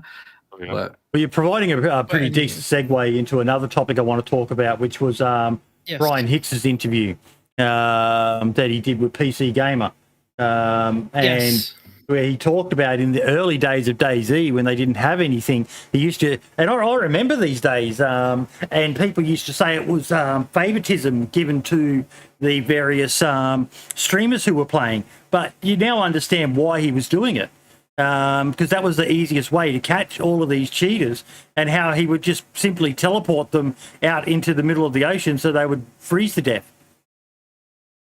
I love that. I read the article and I was really fascinated with it. And, as you said, Boydie, I mean, maybe it's a joke or not, but the NDA is gone. Hey! Yeah. But it's actually really interesting to see an actual behind-the-scenes look. You're like, no, not trying to shit on Bohemia or the team, but actually like a reality check. This is how it actually was. This is what we had to deal with. This is the situation that we were in back then. This is what we had to put up with. And when I read it, I've read it a couple of times just so I knew it sank in. I don't blame Dean Hall for leaving, and I certainly don't blame Brian Hicks for leaving. And the people who have stayed, the people who are still continuing the game, they have more respect from me. In that regard, they've got way more respect from me, because if you think it's bad then, yes, sure, it's probably gotten better now, but at the same time, it's like there's a lot of stuff going on behind the scenes that obviously they'll never talk about. But at the same time, it's like, look, we need a bit more transparency. Well, we don't need it. It would be nice, but yes, take care of yourself, Ike, by the way. Much love to you, dude. Yeah, the day Sumrak leaves, this shit's done. I will say, like, as much as I have respect for the team, I hope Sumrak stays in for the long haul. But obviously, at the end of the day, like with anybody in any team, in any company, in any project, they will leave sometime. Mm-hmm. And I just hope that whoever comes in to replace them carries the mantle properly. But Hicks's interview was mind-blowing. Did you read it, Marks? No. Mate, you should. I didn't. You really You should. never read anything. No. He doesn't know how to read. I can barely write, okay? What about you, Blister? Did you read it? No, I hadn't read that one yet. You should. It was a fascinating read. It was... what they went through in the development. Like, he even talks about how 0.63, and the push for 1.0 and how unhappy he was about that. And they copped a lot of shit. He's copped a lot of shit from people. And then to find out that he was like the rest of us and thought it was a bad idea. Yeah. Yeah, I was actually quite surprised at that because I was surprised at the Survivor games as well, how you touched on that. But I mean, because back then, obviously, a lot of us thought, you know, the decisions made for 0.63 and 1.0, it was, you know, it had to happen that way. Like, this was the only way it was going to happen. And it literally was just done for the console release. And it's like, that is fucked. I think they just needed the injection of capital, though, man. Yeah, they did. Don't get us wrong. I love our console players. You know, I love, like, if you can play DayZ, awesome. You're in the fucking community. Welcome aboard.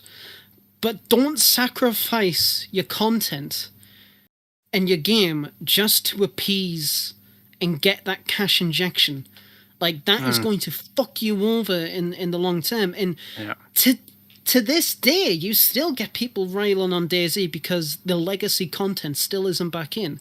Like, I know we're going to be talking about the SKS, you know, the speed loaders, the Magnum speed loaders, you know, there's certain, like, you know, weapons that still haven't been reintroduced, like the rack, the Red 9, and all that shit, right? And it's like, yes, sure, we've got really cool content in the past 14 patches since release, but at the same, it wasn't a good decision at the time, and the game would have probably been a lot better if it was delayed. They delayed us. But when you look at it at the same time, at that point in the game's development, the game was on death's door. Like, it was like, what, that final nail in the coffin, ready to be hammered down. So maybe in hindsight it was the best decision, but it's I don't know. I'm very divided on it. But at the same, like, I keep saying that at the same time, but in reality, that was the reality. That was what happened. You got to face it. So it's like, I don't know. I think the slow drip of returning mechanics and guns and, you know, stuff like that, they're doing that on purpose because they have to have, you know, a reason to keep us coming back. If they just pushed it all out at once, you know, it would be a short hype and then it would be right back to, when are we getting bows? You know what I mean? Yeah. So, I mean, I want to see the rack back in every single PD on the coast again too, you know, but yes, it'd be nice to find something other than the Scorpion. And like Kara said, don't get us wrong, the state of DayZ right now is fantastic, yes. But the decisions of the past is still haunting the game to this day, and that is not a good way to go about it. Like, I really hope that in 1.15, 1.16, that we really start to see legacy content come back. Like, there's a lot of good content that the game really had, and it'd be so nice to have it back. Like, the org, well, probably is going to give that in 15. There's no point in remaking the model in 1.14 and doing nothing with it. Like, come on, guys, seriously. But the other weapons, the other stuff, I wouldn't say would need it, but it would be really, really cool if there was a focus on getting that content back. The only thing I want is to be able to hold reload and spin the revolver cylinder again and play Russian roulette. Yes, I want I want Heck legacy roulette back. That's what I call it, legacy roulette. I want that back. What was your take on the behind the scenes dealings with Bohemia in this one, Archie? I actually talked to Brian Hicks one time in the stream. I don't know if it was mine or his, and he was talking about his whole experience with it. And from there, I don't remember if he said it or someone else said it, but we were referred to Glassdoor.com, where employees can review their employers. And we looked at the Bohemia Interactive Glassdoor reviews, and that's when I realized that Bohemia is a big ass company, and DayZ was like a small little, you know, subcategory within that company, and they had to do whatever the fuck the bigwig said. And anybody who's ever worked for a corporation or anything knows that the people in the boardroom are out of touch with everything going down on the factory floor. So I think they were forcing them to push out updates, forcing them to, it was all about making money, right? So that's where the players suffered. Which it has to be, they're a business. They need to make money to survive. True. I agree 100%. And like when Livonia came out and everybody pissed and moaned because there had to be a DLC, what the fuck did you think was going to happen, dude? It's a BI game. Every BI game has 20 DLCs you got to pay $15 for. If they ever introduce choppers, you're probably going to have to buy a DLC to use them, just like Arma 3 and Arma 2 or whatever. So, I mean, that's just this company because they need the injection of capital to keep the game alive and to keep development going, I mean, things maybe have changed. This has been years, but I don't know. I think it was a huge loss when he left, not just because he's from Kentucky, I do believe, and he's another hillbilly, but like me. But I really like him, and he was like one of the first devs that ever like started answering questions, that I would ask, and he was always receptive, and he cared about the game, and to the point where that was him, you said, right? That was teleporting hackers out into the ocean to freeze them to death? Or I believe it was Dean Hall.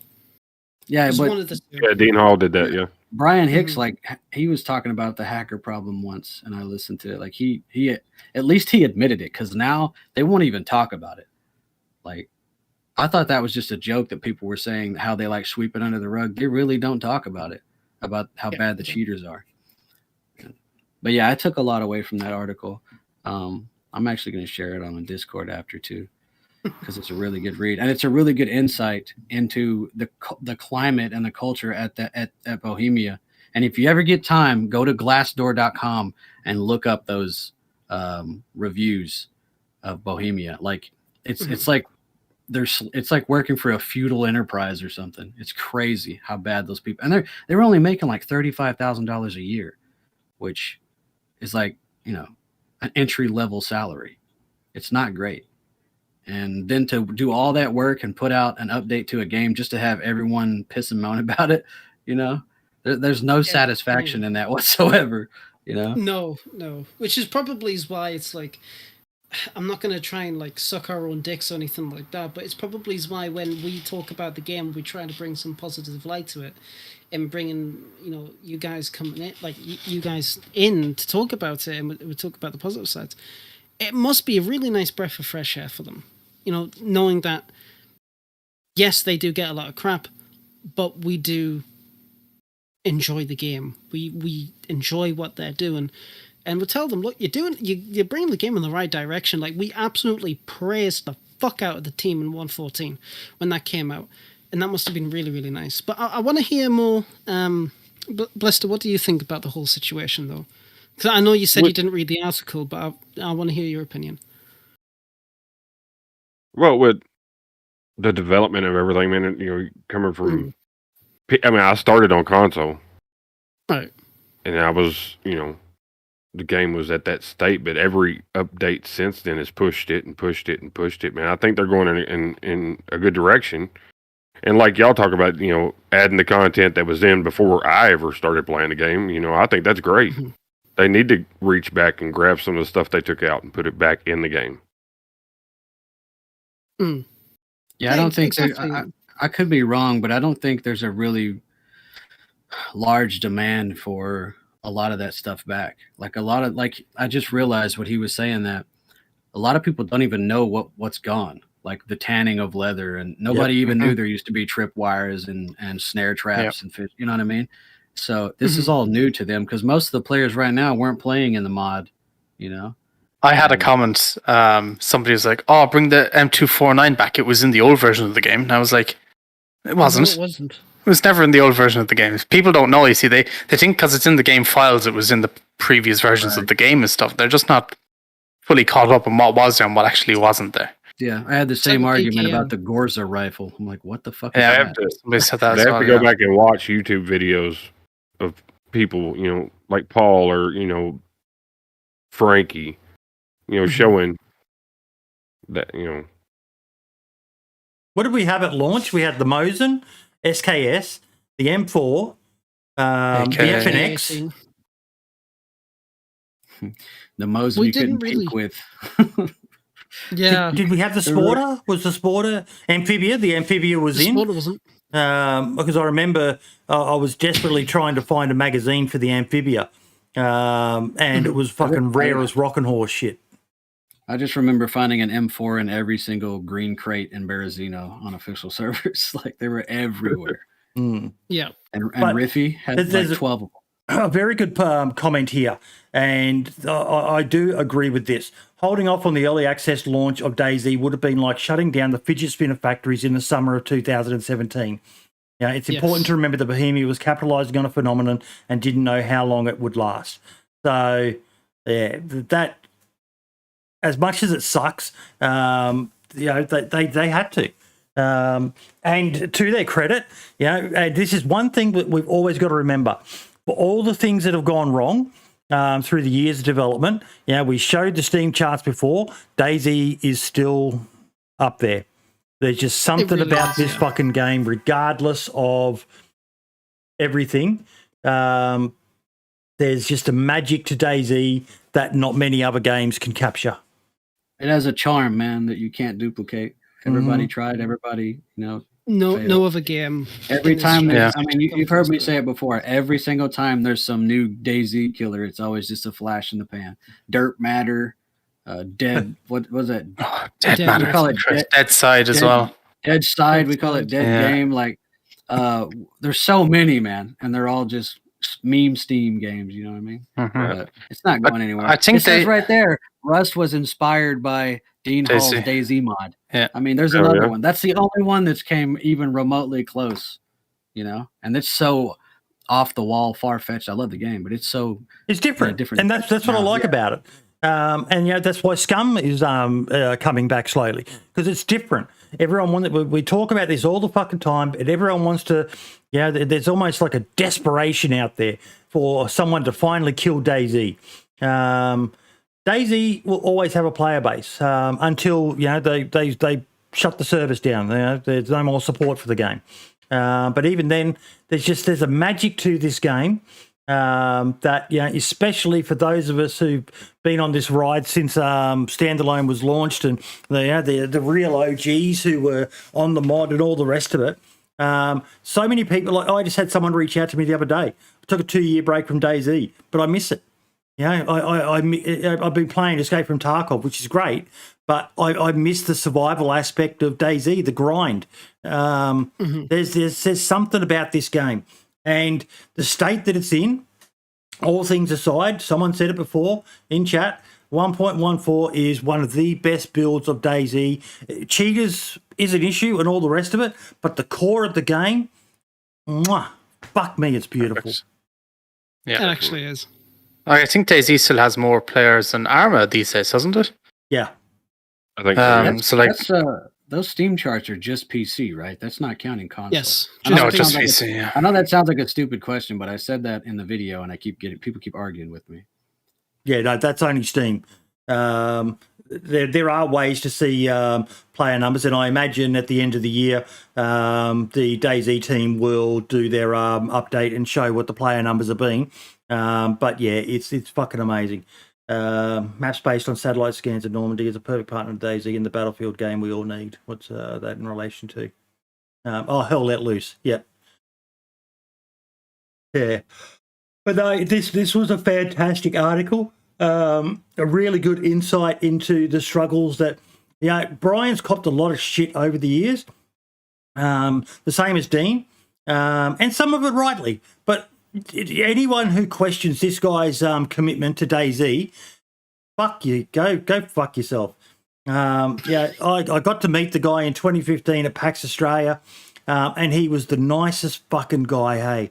He blew us away. He met with a bunch of pretty much fucking Aussie nobodies, and we met with him when he did his talk, the infamous 2015 roadmap. I was there to watch that live, so that's always a special memory for me. And then afterwards, he said, "Let's go have lunch, guys," and we were like, "What?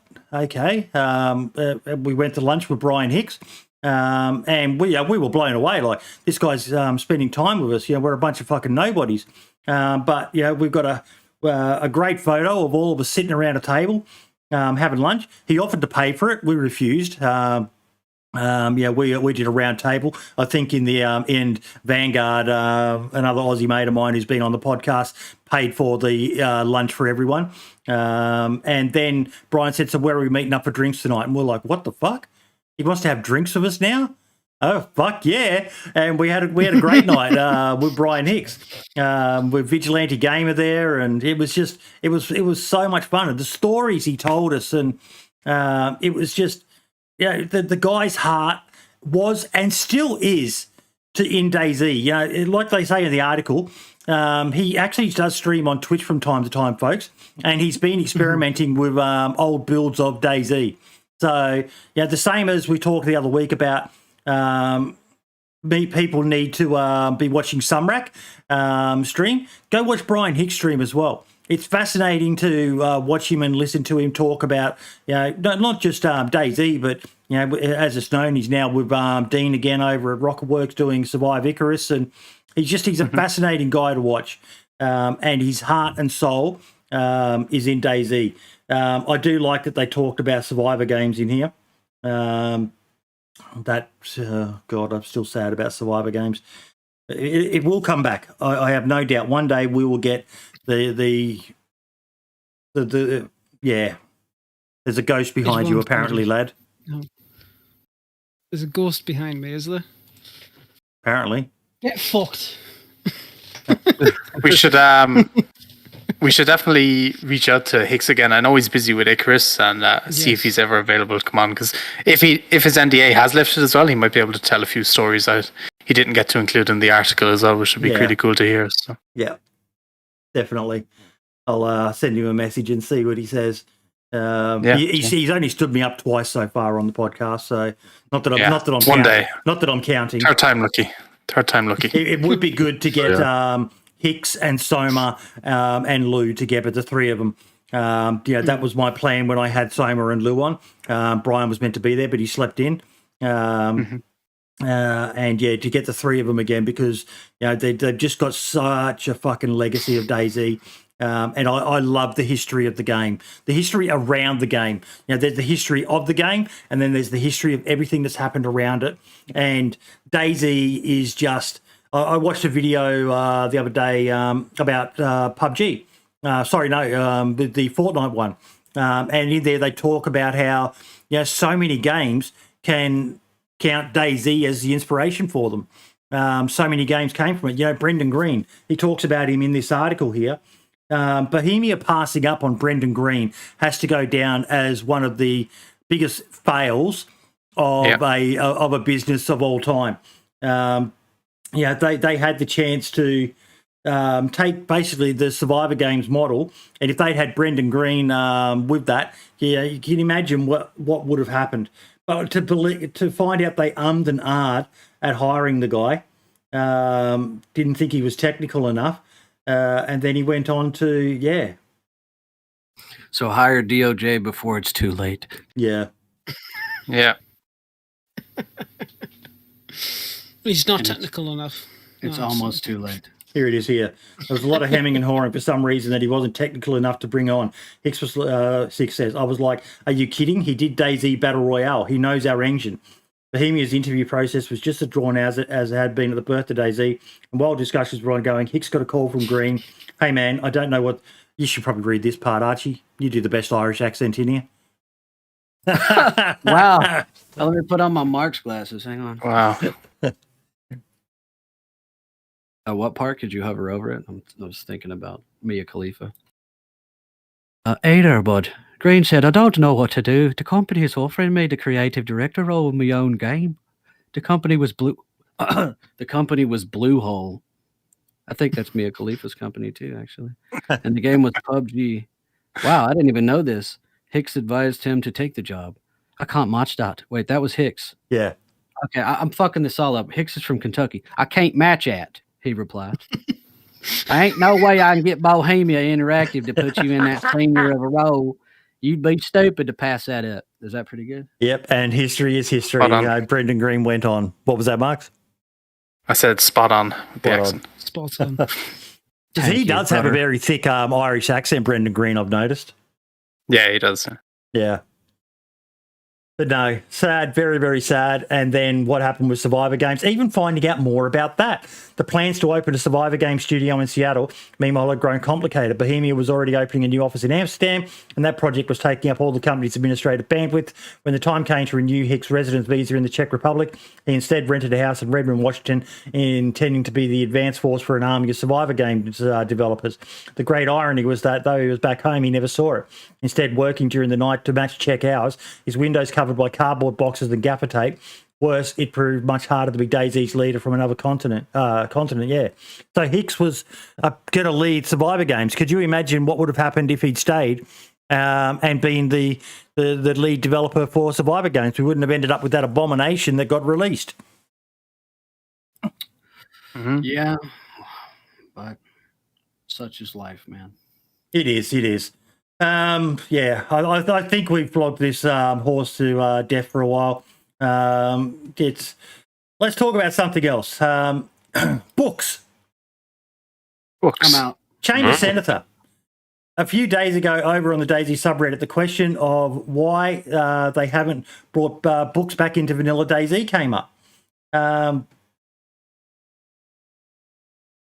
This was a fascinating article because how many of us remember getting a book and just sitting down and just starting to read it in game? Never. I'm not gonna lie. Ever? No. I mean, for yourself, Blister, no, you never would have. When I came into the game, 0.59, I believe you could only read the first page of a book or something like that. Like you can read the whole thing. Yeah. Yeah. It was like, so I just grabbed them after a while because they absorb damage if you got shot. You had them in your jacket or whatever. There's so many things that are missing. Yeah, we touched on it before.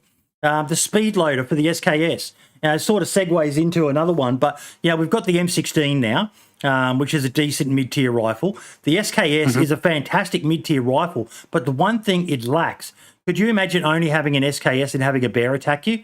It's going to be more arse than class if you survive that bear. Some of these things, I really hope that they focus next year on bringing back some of these things. Like, I know there's a fascinating article, and I'll link it in the description of the video if you're watching it. I know there's legal issues, something called Project Gutenberg. So they basically, he's surmising that they had to remove it because of potential copyright stuff. But it's sad.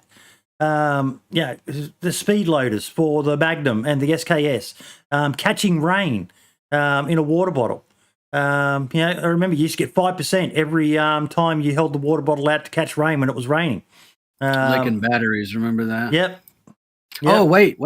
Sumrak told DOJ that if he got a tattoo of a 9-volt battery on him, that he would re-implement licking batteries in the game. DOJ. Got to take one for the team, brother.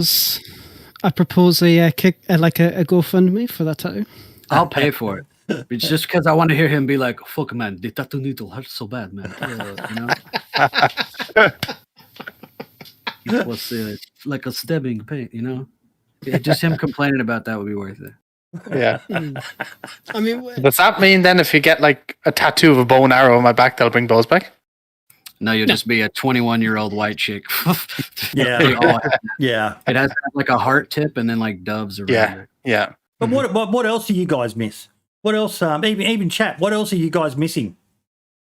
Red 9, straight up. Yep. That was like the Red 9 was and it has always been my favorite handgun, next to the VP70, which obviously is not a vanilla thing and never has been, never will be. But the Red 9, or rather the Mauser C96, is an absolutely the target. Yeah.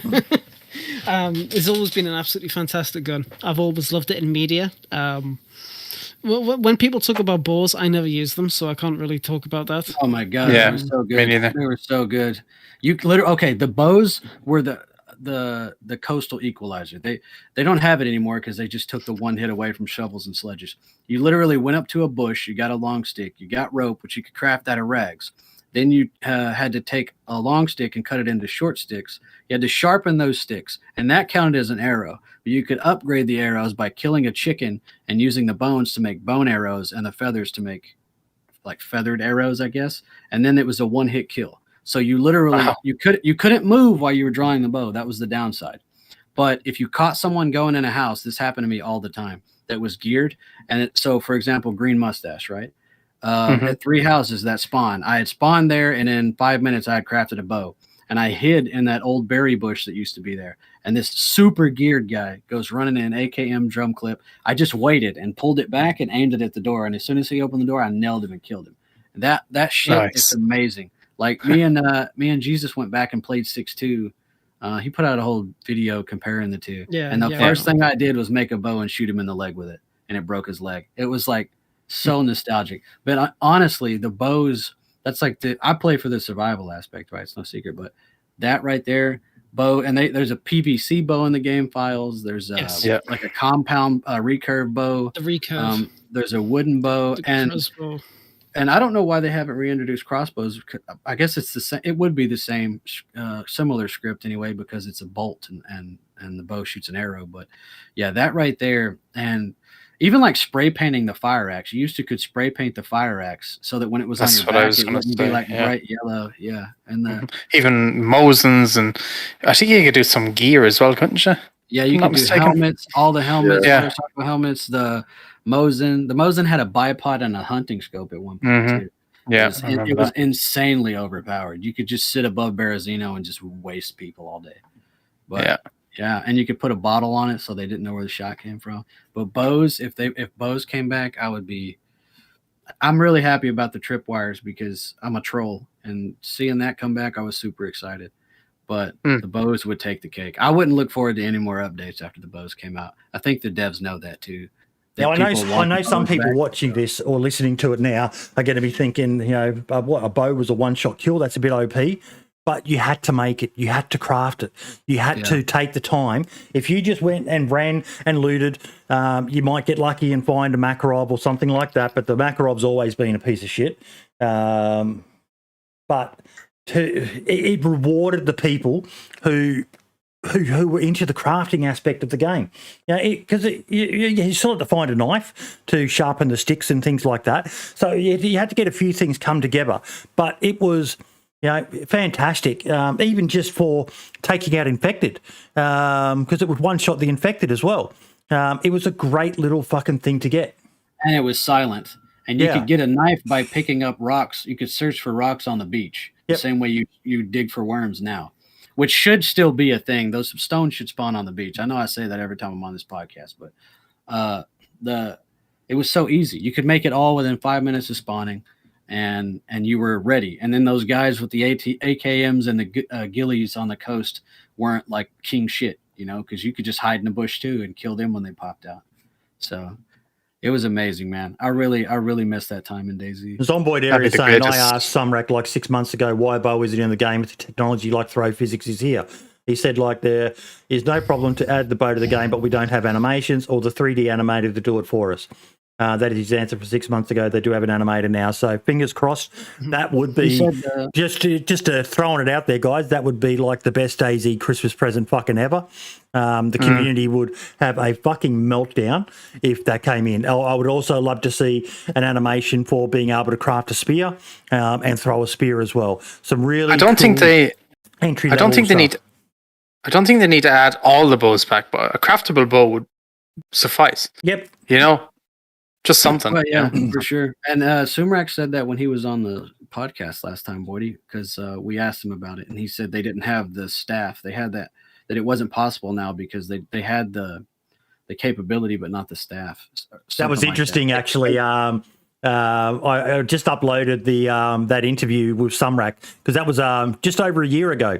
And you were on it. And it was interesting right at the end of it, as I was listening to it, you asked the question about traps, I think it was, and catching chickens and things like that. And Sumrak said, we don't have any plans at this stage to add that in, but it's finally here now. Because you were talking about being able to pick up a chicken and carried in your thing. Yeah, I've been begging for that for years. That's why I put that sawed-off shotgun tripwire thing. People will finally pick up rubber slugs and fucking use them if you can put sawed-off shotguns on a tripwire trap. Because those rubber slugs are in every single fucking outhouse in Chinaris and Livonia, and they're basically useless. They don't kill zombies. They don't work as intended on players. It's just get rid of them. We need a taser. We need a fucking taser. Yeah. Agreed. I was looking at chat too. I haven't looked. I've been like, I haven't streamed on Twitch in a while, so I haven't looked. But somebody said something about the spear. They did take that out a couple patches ago, and it makes no sense because I used to make those and then lock myself in a building, and all the zombies would run to the window, and I would kill them from inside. But I mean, I don't know why they took those out. It wouldn't clutter up the CLE or anything because it was maybe they're going to bring them. If I were to guess, they might bring them back as like a stealth kill animation now or something like that. Or include one with it or something. Or like throw. You could maybe throw it. Yeah. But yeah. Moving on. There was something I saw from a community server. And it was one of the console community servers. And they have something what's called the Red Trail Challenge.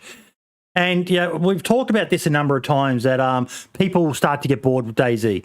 And I've always said the problem isn't DayZ, the problem is you. You need to think about other things you can do in the game because it's a blank canvas. You can do fucking anything. And what they've done on this server, it was I shared it.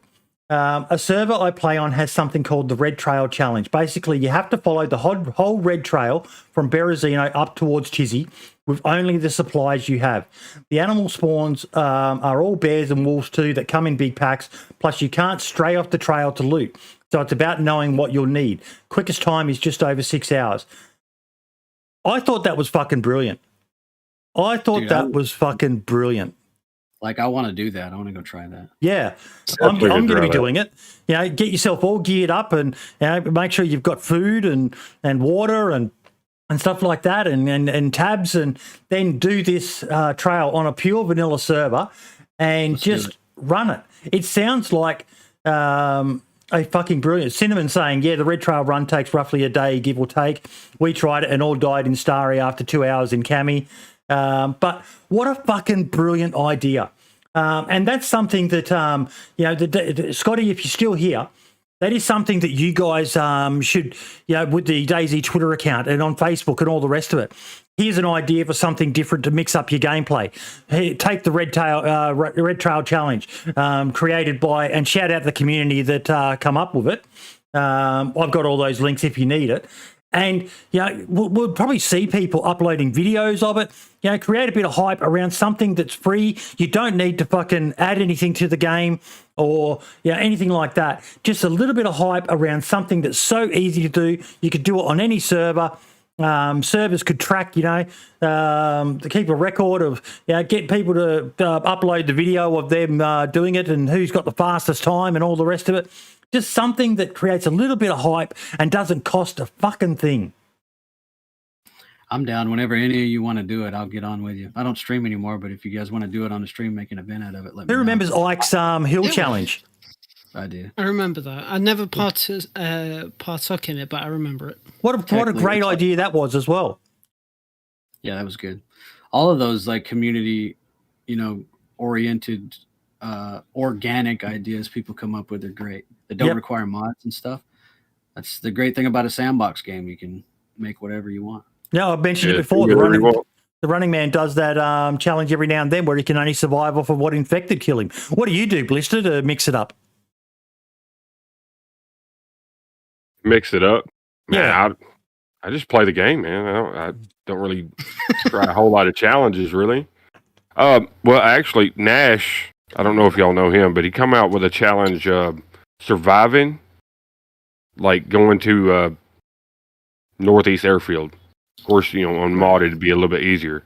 And you have to get so many kills, and then you move on to like another location to get so many kills before you can move on to the next. I've tried that a couple times, failed miserably a bunch.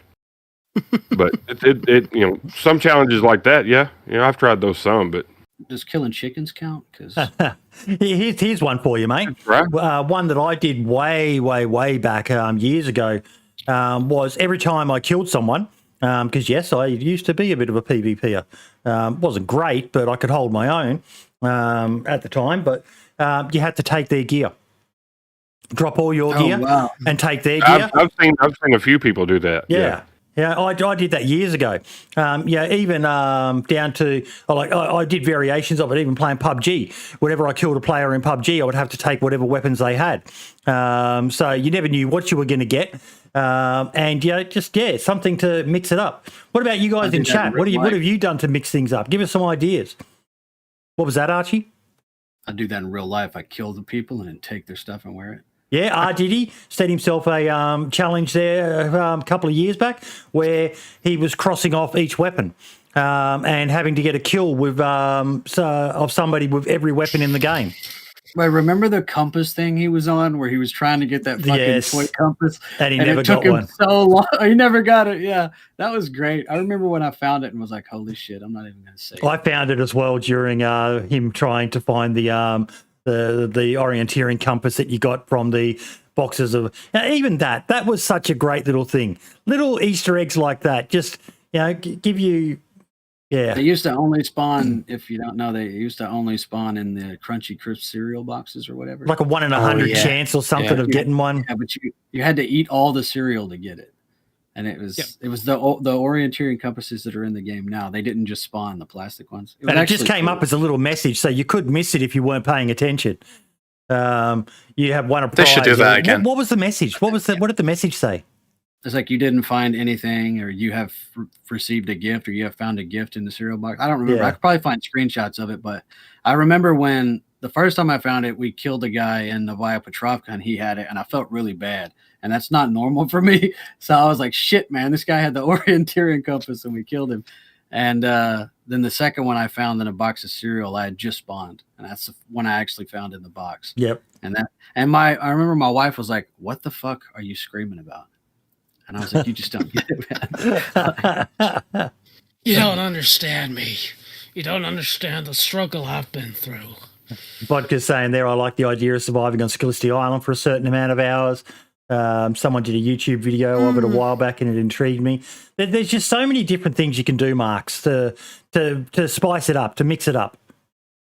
Yeah, there is. I actually like the idea of the getting killed with every weapon in the game. I might actually do that one on stream and make a video out of it. Yeah, be a long one. It'd take a while still, but it'd be cool. The red trail's cool because I run that trail on the game. That's the one that goes up around by VMC and all of that, right? Not sure. I've got to get a map and look at it. That's the one we usually run, and we almost always die near VMC because always someone at VMC. They're always up on that hill. Everybody's got a different name for it above VMC. Mm-hmm. They always snipe. No, great ideas. Some really, really cool ideas there for people to just spice the game up a bit and keep it interesting. And yeah. What else have we got? Weapon balancing we've already addressed. This one's a bit of content creator stuff, but streaming survey. Could YouTube gaming challenge Twitch on the video game live streaming wars? Well, yeah, I don't think we can't not address the Twitch hack that happened this week.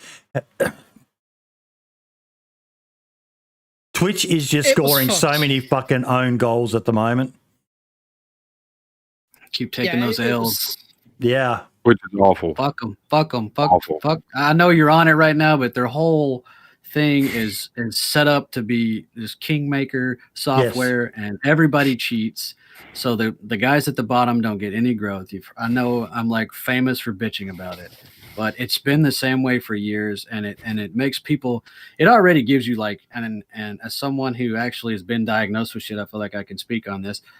It does fuck with your mental health when you're streaming every day and you get no growth, and you're like, what are they doing that I'm not? You know, it makes you feel like you're not, I guess, invalidated maybe, or like you're just not good enough, you know, because you take somebody like me. I wasn't even streaming a lot of hours. I was doing like 4 to 6 a day, but that was after working full time.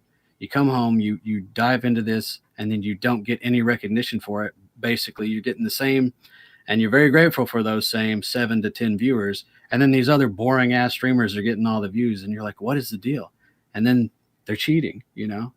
That's just, that whole system needs to go, and it's not there on YouTube, you know? And that's why everybody's so mad about this. You can bump up your favorite streamer by paying to have them go up in the rankings thing. Yes. I don't have a problem with that. It's always been pay to win. I don't care what anybody says. Twitch has always been pay to win. They're not banning people for view botting. They haven't been. They can't. They won't. They don't. That's a lie. That's a myth. You don't know people who've been banned for view botting. It doesn't fucking happen. Twitch needs the fake views. You can't even report it. You can't. Twitch needs those fake views so that they can get paid by their advertisers. Like, I've always said that. And Boydie, I know I've talked your fucking ear off about it, bro. No. But people act like I'm just a crazy, covetous hater, and I'm not. It's just, I saw it, I had a hunch, and then I found proof, and then I just went to a few friends like, hey, am I crazy, or is this happening? And they all said, yes, it's happening. And everybody, it was like the Emperor's New Clothes, that story. Everybody thought it, no one said it, you know? So, another thing they need to fix is their gifted subs thing. You go into a channel on Twitch for less than 20 seconds and log out of it again and never look at it again, or never go into that channel again, and you will randomly get a gifted sub to that channel in one of those days. It's like, maybe I go into a channel and I don't necessarily want to support that channel for whatever reason. I want to maybe support a different channel, but now I'm automatically supporting that channel now because somebody decided to gift me a sub to that channel, which I didn't want to sub to, if that makes sense. And that way, it's like, it's very annoying. It happens to me a load of times. It's just like, I don't like that way. It's kind of, it's a cheap way of making money. It's a cheap way of getting subscribers. If I were to, I'm still subbed to like 12 streamers, and I never get on Twitch because of gifted subs. Yeah. It's crazy. I think YouTube's algorithms are better for discoverability. So those the next big time DayZ content creators are going to be discovered instead of being, you know, people literally standing on their head and pushing them down because they're not paying to win. And it's not that they don't have the money. You know, I make good money in the military and off YouTube. I could reinvest that into botted followers, botted viewers. I don't want to. To me, that's shameful. And it's not, you don't get any kind of satisfaction from that non-organic growth, you know? So I don't know. It's just really disheartening to see people like Don Sibley, who puts so much effort into his stream. And the reason I'm not saying Lad is because I've not seen Lad stream yet, but Don is the one that always comes to mind. He goes all out. His production quality is great. His jokes are on point. He's a likable guy. He's charismatic.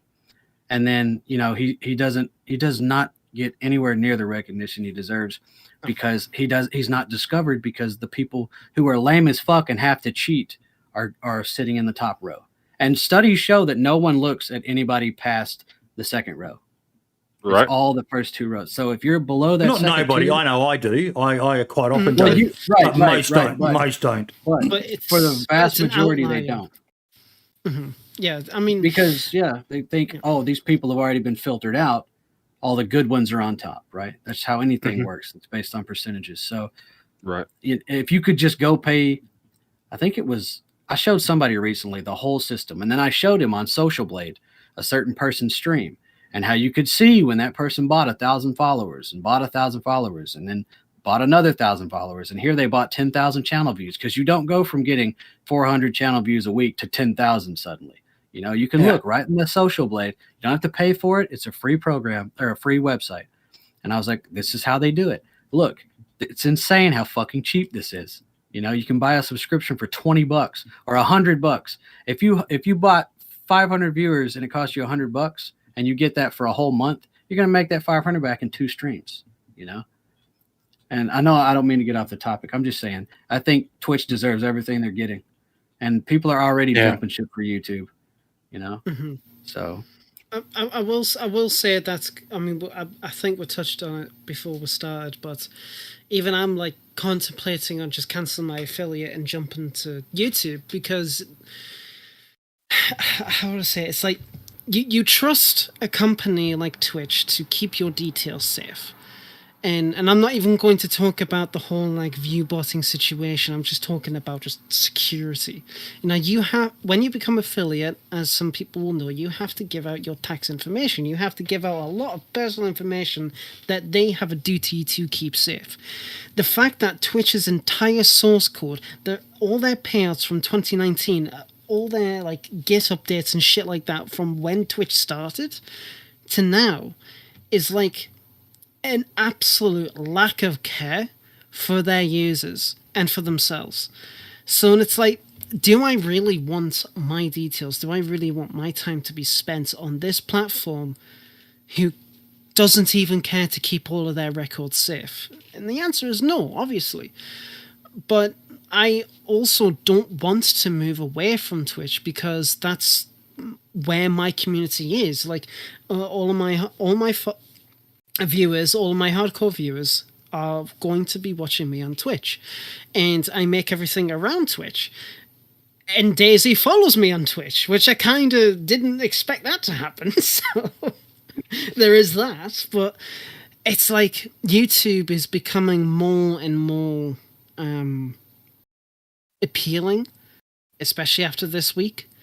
And I do want to look into it a little bit more before I make that jump, because it's not only people in the DayZ community that support me, it's other communities as well who come in, hosts, gift subs and stuff like that, and obviously normal subs. So I kind of don't want to miss out on that, but at the same time it's like, look, I need to think about, as myself obviously, I need to think about some guy out there, probably, I don't know how much was leaked, but some guy out there probably has all of my fucking information, because Amazon and Twitch didn't care.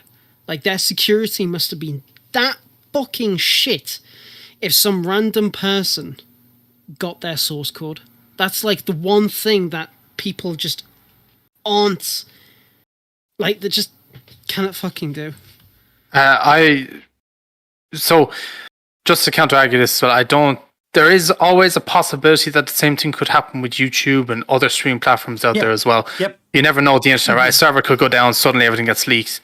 You know, it may happen, may not happen, who knows. But as well, what you were saying there about the missing out on subs and gifted subs and channel points and stuff like that. Yes, that is a big reason not to maybe not go to YouTube. But one of the good things with YouTube is when you get partnered on YouTube, when you hit that 1,000 sub goal mark, that 4,000 watch hours, you can then get what do they call YouTube members, isn't it? Yeah. And you can set that up. And with YouTube members, where on Twitch, when you set up your thing, you have to sub and it has to be $4.99. On Twitch, I think you can go as low as 99 cents a month. You can on Twitch? Or not on Twitch, sorry, on YouTube. Yeah. YouTube, I mean. Yeah. You can set that up and you can choose yourself what amount you want somebody to pay for your stuff if you want to, which is, I thought it was a very, very good idea. And yes, it's a bit of a grind. Only take 30% of that's the biggest thing. Yeah, whereas Twitch takes 50%. Twitch has this almost pokey machine mentality. It sucks people in with all the bells and the whistles and the shiny sub badges and the 3-month subscriber, the 6-month subscriber, the 9-month subscriber, the 12-month, 24-month, and then you've got the bits and the bits unique emotes and all the rest of it. It feeds into that primal little that little hit of dopamine that you get from doing something nice for someone. But Twitch is taking 50% of everything. And when it comes to subs, as so many people, I watched Moist Critical did a video, and he said, you can work out what we're earning. Just multiply the amount of subs we have, which is public info. You can find it if you search hard enough. A lot of streamers, the Running Man has his subtotal on the screen. Smoke doesn't. Mm-hmm. Smoke has a completely blank screen, but you can still roughly work it out. And then you just multiply it by 2.5. And that's how much they're making from just their subscribers. I've got no issue with these people making bank from streaming, by the way. They're entertainers at the end of the day. They got to get paid. Like there's nothing wrong with making money if they're doing it fair. But Twitch is fucking the amount of own goals they've had. I saw Amaranth got banned again. It's a 5th ban or something now. The hot tub meta.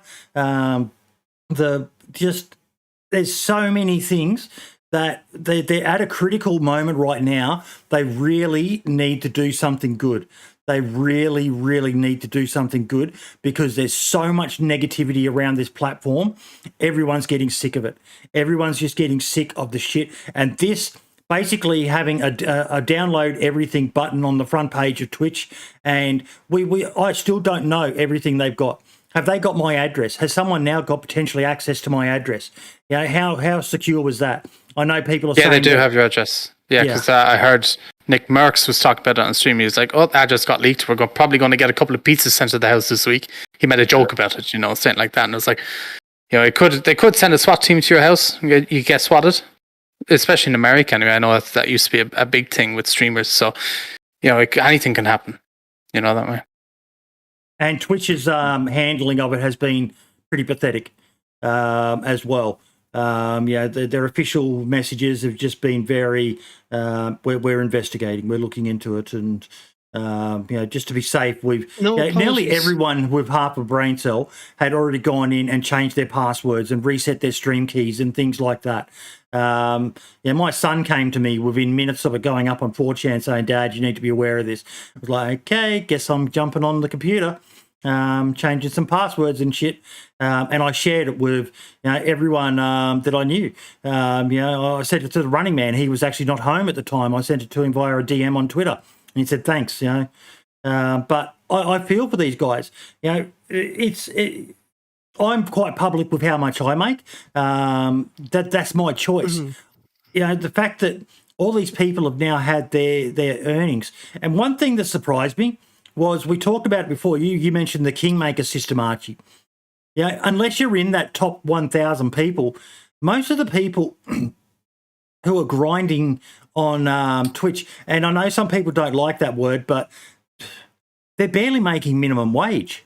It's not worth it, man. It's not worth it. And I know they just now started talking about the whole mental health thing with streaming. Yeah. But I mean, and I'm not trying to say I told you so or whatever, but the shit fucks with you. It's not worth the lack of time you get to spend with your family, the lack of social time you get outside of. It's not worth the fucking health. Like I gained 30, and I heard Lax talking about that when he left too, how he gained all this weight. I gained 30 pounds in 4 months because I was just streaming and I'm 5'7", dude. I do not wear weight well, So I got back problems now. I have spondylitis from sitting in a fucking computer chair so much. And this is a top of the line computer chair, It's not worth the shit money you make. You have to supplement that income with YouTube, which is why I think people should just fucking stick to YouTube.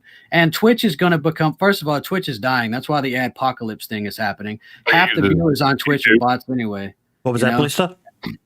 Everybody uses YouTube, regardless whether you're putting content on there or you're just watching content. Everybody watches YouTube. YouTube is the second largest search engine in the world, second only to Google. And when you Google almost anything, and what comes up? A link to a YouTube video about it right at the top as well.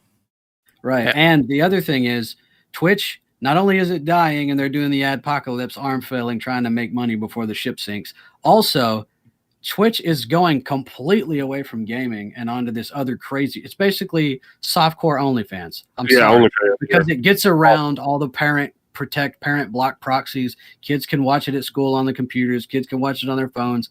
My son can watch Amaranth twerk on Twitch, whatever, and it won't. The parent block won't detect it. There's plenty of reasons why 75% of Twitch viewers are between 13 and 19, and they're watching female streamers, and it's going completely away from gaming, and YouTube gaming is based solely on gaming. And so the last thing I'll say is if you have a Twitch channel, the way you're going to advertise it the right way without cheating or botting or whatever is you're going to make a YouTube video, right? And you're going to put your stream stuff or whatever. You're going to plug your Twitch channel into your YouTube channel constantly. That's how you advertise on Twitch or for your Twitch channel. Then if somebody sees that, they have to say they're on mobile, because let's be honest, that's what everybody uses. They're going to have to go download the Twitch app, make an email, then open their email app, verify the email, reopen Twitch, then find you after they create an account, and then open up your stream and watch it if you're live, you know, or say they already have an account, just subtract one step from that. It's way too many steps, you know, when you could just have everything on YouTube Gaming in the first place. And they have bits and shit like that. It's called thanks and super chats. And they have all of the same things, and they only and I think 30%. They're bringing in, what I've heard, this is only rumor, but apparently they're bringing in some like gifted member type thing soon as well. I know I was just talking shit about gifted subs, so it'll be interesting to see how they do it, but they're doing something like that as well. And another great thing with YouTube gaming and just YouTube in general, so a person called Fwiz, if you look him up on Twitter, he is the head of YouTube gaming, and he is, so you can follow him on Twitter, and anytime they're pushing a new update or they're working on a new YouTube thing that they're implementing, he'll share screenshots of it and be like, this is what we're doing. We're testing it in these certain countries at the moment. Leave us know your feedback and all this. Yeah. And like, you can even DM him sometimes, or even like if a problem happens, I've seen YouTubers go to him and go, hey, Fwiz, this video got demonetized for whatever reason, and the auto bot isn't doing anything. And he'll be like, send me a DM on Twitter. And we'll check it out. The team will get straight onto it and stuff like that. And I think YouTube broke like the same day Facebook went down. And they were tweeting about it, and Fwiz was in the comments. He was like, yeah, we're on it straight away. He was at home and everything, and he was like, yeah, the team are on it straight away. We'll be looking into it ASAP. Hopefully we can get it all back and working. And it's just like, it's great communication there between them, whereas I don't think you get that on Twitch. Like, it's very human to human interaction, if that makes sense. Yeah, I mean, I never heard.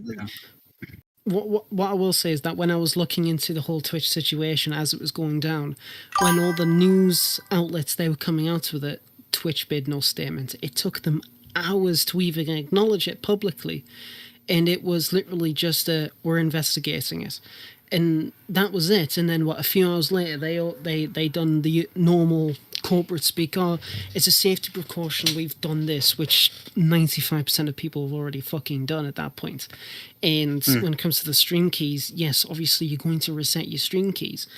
And then, you know, the hacker was releasing more info and telling people what they released, and Twitch was just like, oh, well, we don't know what was actually released, but we'll let you know. And as far as I'm aware, I mean, people can correct me if I'm wrong, they still haven't said exactly what was released. And it's like, you know, and with going to YouTube, you know what you guys were saying about YouTube and creating your content around YouTube. I like to shit on YouTube Shorts, but when you're creating content on YouTube, and especially if you're going to start streaming on YouTube, creating Shorts is a really, really good fucking way to get people towards your channel. So it's like, and if you stream for like God knows how many hours a day, like 3, 4, maybe 5 hours a day, and you've got some good interactions, that's some good shorts right there. And that's like more stuff to get in for your channel. And as you were saying, Archie, you know, there's so many steps, you know, if you're coming from YouTube and if you want to watch someone on Twitch, and it's like, people like things in one area. Yep. It's like, kind of getting sidetracked. It's why people were fucking flipping their shit when Epic Games Launcher came out, when the GOG Galaxy came out, and everything like that, and Rockstar Launcher came out, because people was like, just fucking keep the Steam, because Steam's I don't want like the 7 launchers. Yeah, right. Like, well, what's the point in having like a whole bunch of separate launches, you know? And it's but at least with GOG, it gives you the option to connect all your accounts into one, to keep all your games into one list. I don't use it personally because I only use Steam mainly. But I imagine if you're somebody who uses a bunch of different launchers, that would be very, very useful. But going back to the topic at hand, Twitch is going to die. Twitch is barely profitable for Amazon for like anyway, and YouTube runs at a loss for Google. But at the same time, YouTube is still extremely popular. It has shown no signs of dying ever, at least as far as I'm aware. No. With Twitch, as you've seen, it is in certain areas it's turning into a softcore OnlyFans, which is a shame. And you know, when you have your age limit of 13 is the youngest you can be to have an account on Twitch. Something like that, I believe. 13. 13 is something like that, yeah. It's around that age. It's like, Yes, and streamers have the option to keep their streams age limited, but they won't because that's how they get their money And their views. Views. And all the kids got to do is click watch anyway. And if we were 13, we know who we'd be watching on Twitch. You know what I mean? So, yeah. And there's different things on YouTube. Like, so they have two sections to YouTube Gaming. They have YouTube Gaming, and then they have YouTube Kids, which is just dedicated to kids. So that family-friendly content, like those Minecraft videos and stuff, parents can set it up so they only get that and not the other stuff as well.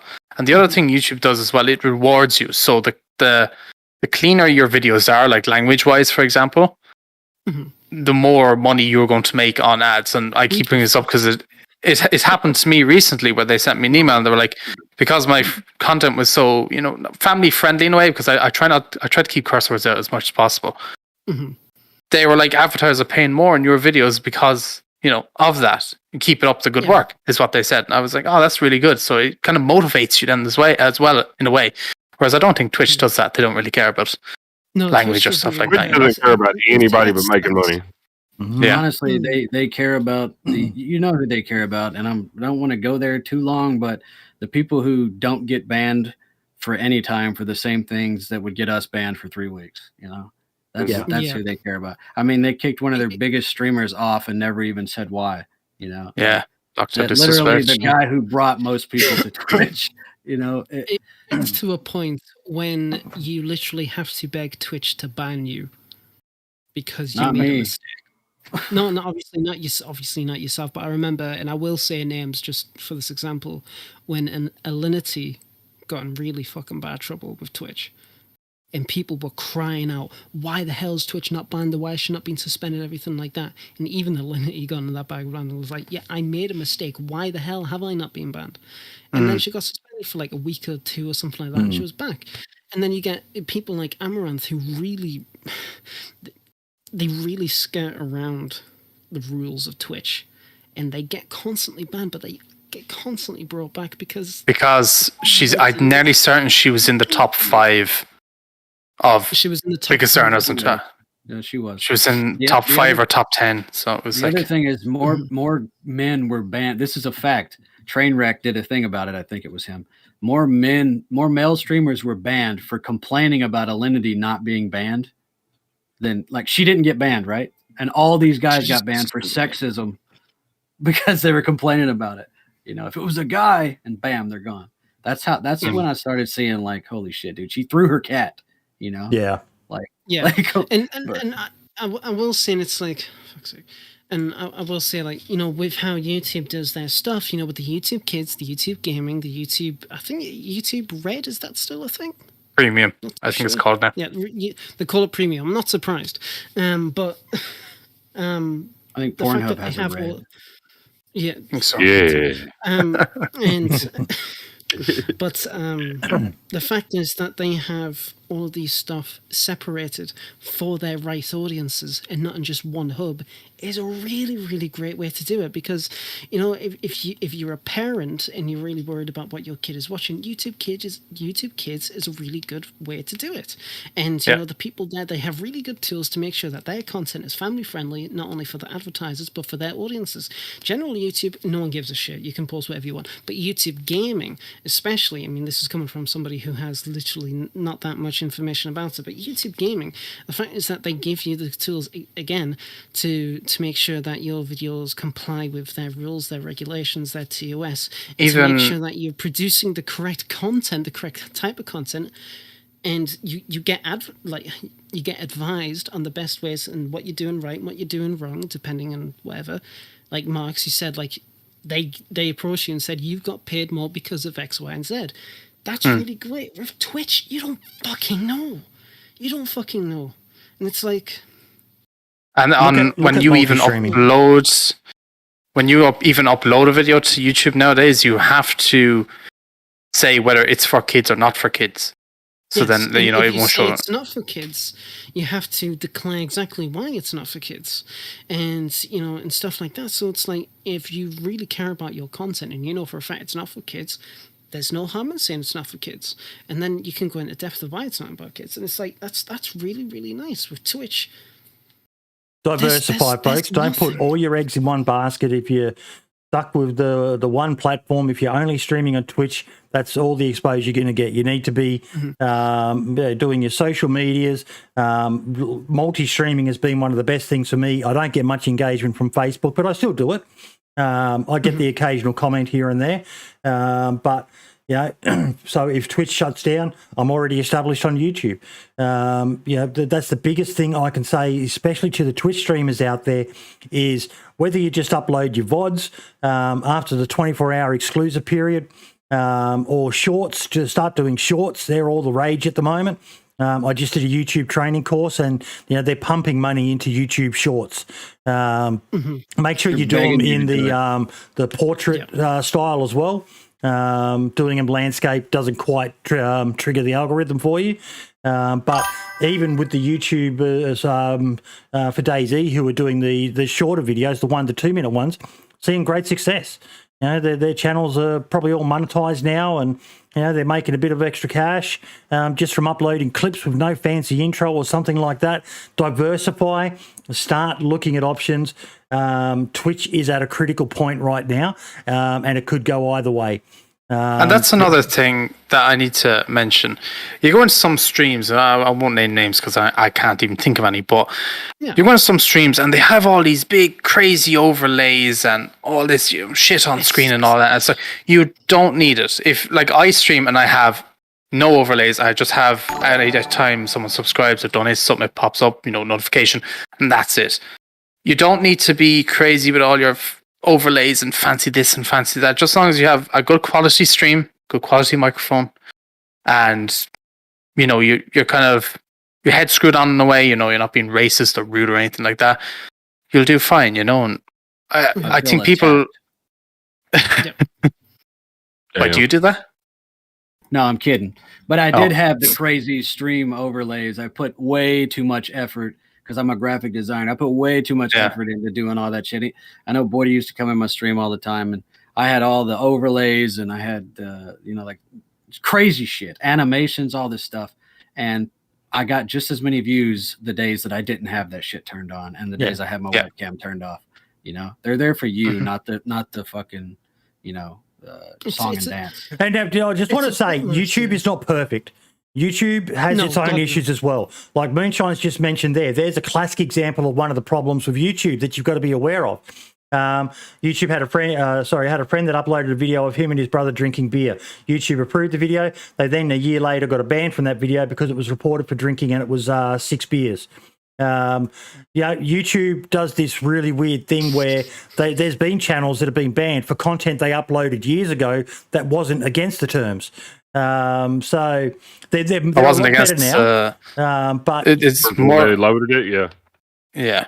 It's more than likely it wasn't against the terms back then, and sometimes the terms YouTube's updates the policies every month, so sometimes you need to go back in and, like, if it's say they have brought in that option, I think it was only a year or two ago, where you had to make sure it was for kids or not for kids. You have to make sure all that shit is changed and all that, because otherwise they can shut it down because it can be in the wrong categories and stuff. But that's bullshit. That's a cunt of a thing to do, Marks.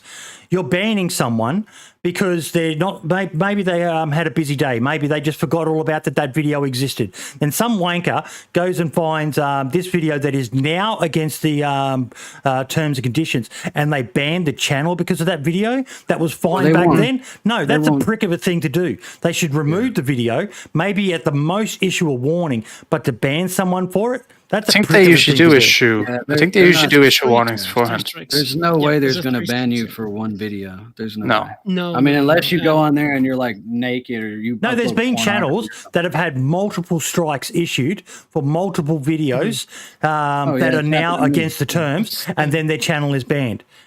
Right. It's true. Yeah, it's true.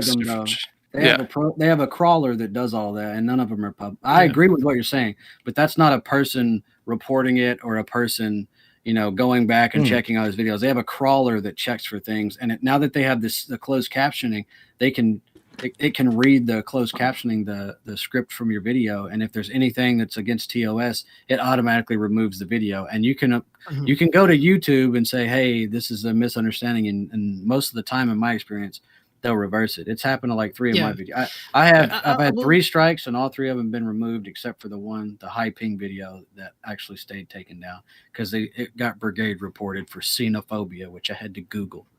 So. Oh Lord!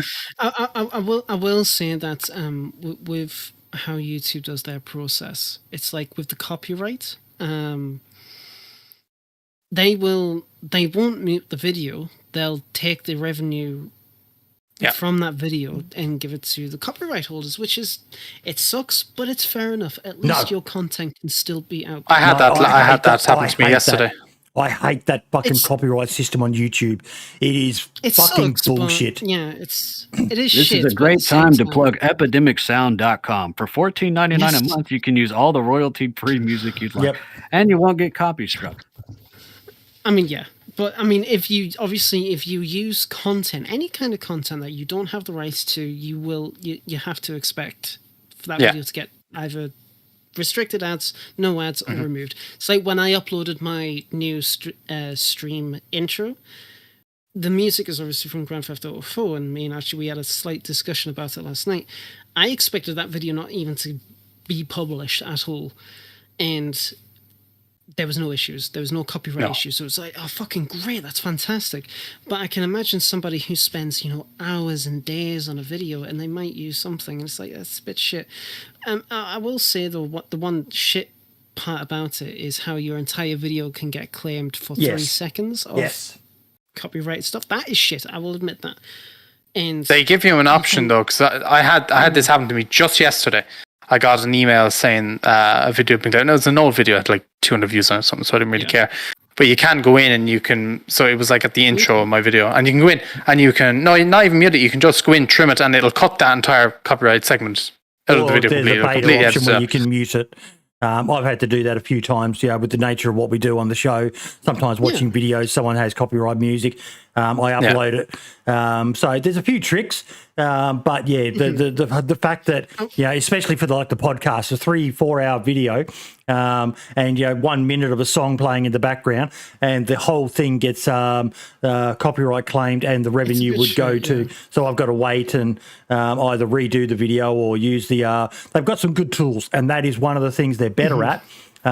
Is they've got better tools for managing. Like you think back to Twitch with the whole DMCA issue, and the only solution they had was for everyone to delete their entire history of VODs. And that's stupid. That's ridiculous. Like you shouldn't be having to do that. You should already have something with the copyright holders, with the music organizations and that, to set up some kind of deal like what is going on with YouTube. Yes, it's not a very good deal, but at the same time,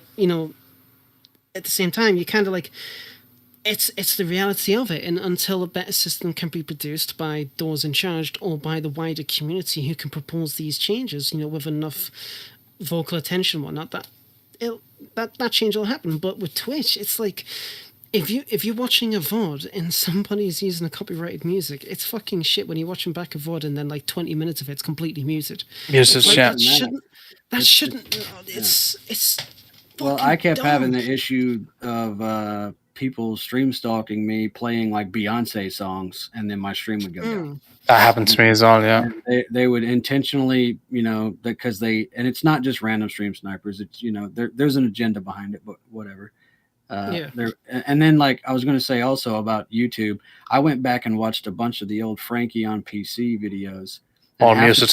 Half the fucking videos are muted. Yeah, there's like a little 10-second track, and they'll mute 3 minutes of it just to be safe. And you're just like, they ruined all of that content. It's all just ruined now. Yeah, it's unwatchable. So he did say back in the day he bought a license. So I'm guessing he only bought like a 5-year license for that music or something, and it just clearly ran out. And so then YouTube just mutes it. So which is, if you don't keep payments, like you kind of expect that kind of thing to happen.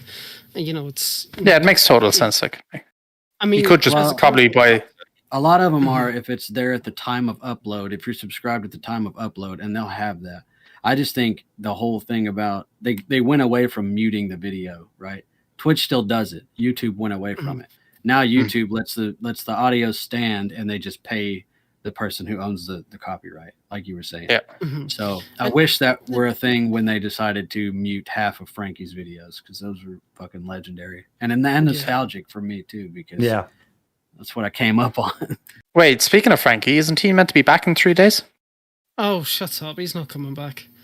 Oh, so October, right? No, he's. I know. I'm not on that hype train either, but it's on his Twitter. So Back. I thought it was April 1st. Mm-hmm. I could be wrong. But I mean, we've spoke a lot about Twitch and YouTube today. It's back in 3 days. Like, he just updated his thing. Sorry, lad. Back in 3 days. But we've talked a lot about the topic, and we'll all have different opinions about it. And I will say though that with the multi-stream, the YouTube stream today has been doing really well. So I want to thank everybody on that side. Thank you very much for watching, donating, and subscribing. Absolutely fantastic. Same with people on Twitch. Twitch side was pretty slow, gotta say. It was pretty slow. No, I'm kidding. Lift your game, Twitch. Lift your game. But yeah, so I mean, there's been a lot of really cool things that we have talked about today. That's for sure. Well, tonight I should say. A lot of really cool, interesting aspects. Well, we've still got more. We've got a very cool thread from our Chamber Senator. I know. So he was responding to a comment by Blisterbizkit in the Discord. Let me just switch the screen.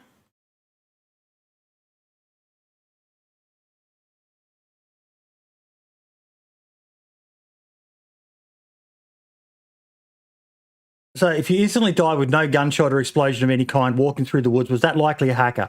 Or could someone have just shot me and I didn't hear the gunfire? I said, what server, mate? Public, probably a hacker. Good community. You probably got headshot. Then Chamber Senator came in. Now, while one can never be 100% sure unless an admin checks the logs that a sudden instant death is due to a hacker, a well-aimed long-distance suppressed shot or due to desync or bug that causes the game to not even play the thunk sound when the bullet hits, or desync that causes you to be in a slightly different spot for someone else than where you are, context is everything. Getting killed by hackers does happen. No argument there. However, you would likely be amazed at how frequent it is for players to get ridiculously close to each other and neither being aware of the other, or how often players have no idea they are being trailed or stalked by someone else, even in the most remote areas of the map. Not to mention the times one player is in the middle of nowhere thinking they are alone and sorting their gear, only to suddenly see some dude running through the woods out of the corner of their eyes and quickly get the drop on them. If a dev just blatantly screams hacker or scripter, don't hesitate to report it to the admins whenever possible. The few minutes you spend reporting it not only helps you, but the admins wanting to keep hackers or scripters off their server and protect their reputation, as well as everybody else who plays on the server. Don't just leave it to someone else to report it when they die. That's the kind of thinking hackers and scripters want. If it's only a bit suspicious, note the exact time and location. If it happens again a short time after on the same server, put both times in the report. A link between the two can make all the difference. It was a very well explained response. Those devil's advocate speeches, I'm getting feedback. Is that mine? It might be. You might need to mute your the share screen, like turn the audio down on that. Sometimes it can echo from Buddy. Like Buddy has his desktop audio on, and it can echo. Let's see. Is that better? Better. That's weird. Yeah. I didn't even turn it on. Those devil's advocate arguments are why people. Those are what made me not even want to post a video about the problem in the first place, because there were so many comments in there. Oh, just because you died, just because someone's better than you doesn't mean they're a hacker. Yeah, I had so many of them as well. Yeah, I'm like, dude. I'm not even, none of this footage is mine. This is all footage that was sent to me, that was sent to devs that resulted in bans. Like Fraggle Rock sent me some, which is blatantly a hacker. The guy's skipping around everywhere. And somebody was like, maybe it's desync. I'm like, are you just one of those people whose personality insists that you contradict everything? But I don't know, man. I agree with him, sure. But I think people are smart enough to know when they got got or when they got killed by a cheater. Now, Chamber Senator goes on, though, and I want to continue it. High-pop public servers do have a significantly higher risk of hacker shenanigans than on community servers, of course. It can still be reported to the official bug tracker, even though you may not get a direct response. At the very least, the info about the time and server will help BI detect and address new hacks or scripts by flagging the specific server and time for investigation. While there's nothing much that players can do other than reporting possible hacks, there are things to keep in mind to help prevent being unexpectedly given a one-way ticket back to the coast. Death can happen at any time from any direction in DayZ, but constant vigilance is exhausting. Your brain can sometimes work against you simply from the results of millions of years of evolution. Humans have a natural tendency to relax their guard a bit in certain situations and not even realise it. For example, you're running across a wide open field towards the safety of a nearby forest. All the while, you're looking all around you, hoping you're not caught out in the open. You get to the tree line and hide by a tree to catch your breath. You move into the forest. You ever so slowly, you become a little bit less vigilant bit by bit. Your brain has been wired over hundreds of thousands of years or more to see forests are safer than open grasslands. The trees surrounding you are protection, the brain says, so you relax. So maybe you check behind you a little less often than you should be. After a while, you're barely checking behind you at all. Your brain is focused on where you are going and not getting lost, not what's behind you. That old wiring in your brain can let you down in towns and villages too. Let's say you've wisely taken a few minutes to scope out the town from a distance before you enter. Sometimes quiet seems quiet enough, so you approach cautiously, avoid aggroing the nearby Zeds, and start to scavenge the buildings for loot. First danger passed, but it's the next one that can get you a few minutes later. You are trying to loot the buildings reasonably fast and keeping an eye out for nearby Zeds. Your ears should still do a good job detecting a nearby player who hasn't seen you yet, but your eyes, they have enough to do as it is, and not leaving much to actively check for that possible sniper on the roof or in the upstairs window ahead. Not only that, but every doorway you pass through sort of partially resets the way your brain processes where it is and what it is doing. Ever go into a room and forget why you were there? Why you went there? This is usually why. Now think about all the times that happens when you are looting a town, and by the time you're halfway through, you are considerably less aware of your surroundings beyond the obvious danger spots and keeping track of the wandering Zeds around you. So what to do when your own brain is subtly working against you? Best advice I have is to remember to stop every now and then during those times I describe above. Stop and find cover and take a moment to check all around you and refocus your brain. Listen, wait, move on. That's 20 seconds you spent checking around you, and resetting your vigilance might save your life. I just responded with that is quite literally one of the best threads ever. He really summed up the psychology of DayZ and how, yes, hackers are a genuine issue, but we can all agree there are so many people who scream hacker the moment that they get shot unexpectedly. I think you always want to blame the fault with someone else other than yourself, and everyone's guilty of that. I've done it. I mean, when you're streaming and you get got out of nowhere and you're like, fucking stream sniper, there's no way anybody knew I was up there. You know? And then you don't realize that that building over there has a vantage point right on top of that tree you're hiding on. That's where the guy was. Also, it's not just those instant deaths. It's the biggest thing for me is the people stealing the buried stashes. You know what I mean? Stuff like that. That's another huge thing people are complaining about in the comments on the video. People finding hidden bases in the woods, or those new, they're not new now, they're a year old, those shelters that are really well hidden in the woods. Like they're just griefing and shit. I just wanted to clarify that I'm not just talking about dying in PvP. I'm talking about when you bury your stash of loot of, your entire dry sack of nails that took you 2 days to get underneath the bush. And then when the server resets, the bush pops back up. So there's no way they see the hole. And then suddenly it's gone when you log back on because somebody ESP'd it, Yeah, I watched like Dyson says there, BI needs to reduce the range at which the client knows about stashes. That's apparently quite an easy, I say easy, not knowing anything about game development, but more back on what Chamber Senator was talking about. That's stuff that people need to be aware of. More often than not, your own death is, or your death is your own fault. Because you do. I find myself doing it all the time. It's why I get scared so much playing this game, particularly when you're streaming. You're not paying as much attention to what's going on around you.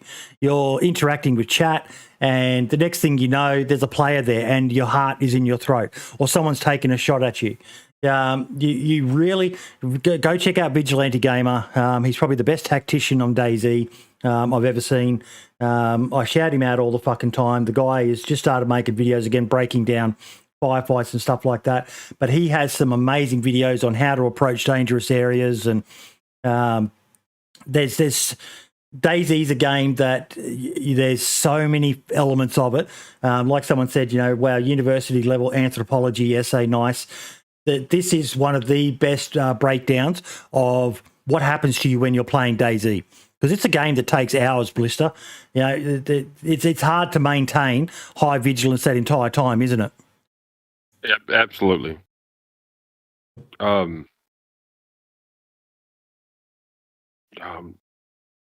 Lost what I was about to say to you.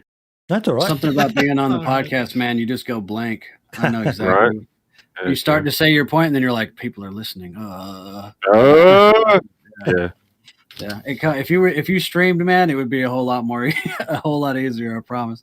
Right. But yeah, that was a really good. He should have published that as a paper. He does do it. You really need to follow this guy. I'm pretty sure he's on Twitter as well. But he's always on. He's one of the good points of the DayZ Reddit. He's always on there, just talking about. Yep, there we are. Chamber Senator. He's on Twitter as well. He's only got 111 followers. He's when it comes to the history of DayZ, I don't think anyone knows more about DayZ and Armour than this guy. The stuff he's got in his head, I've forgotten. He's forgotten more than I know about DayZ and Armour. Absolute fucking legend. And that response was just amazing. There's his Twitter handle, and you can get his following on a lot of things there. But he pops up everywhere. He's God tier. One of the, he's on the same sort of caliber as Wobo and an Asmondian to me. One of the, some time back, I remember I talked about how DayZ needs to have an ambassador program where they have certain people who are of such a caliber that they're official ambassadors for the game. They have that for Armour. Chamber Senator is one of the people I had in mind when I suggested that idea because he's level-headed. He knows his shit, and he's just as you saw with his response there. He's got a fantastic way of being able to communicate. So definitely worth giving that guy a follow, folks. And he's got amazing hair.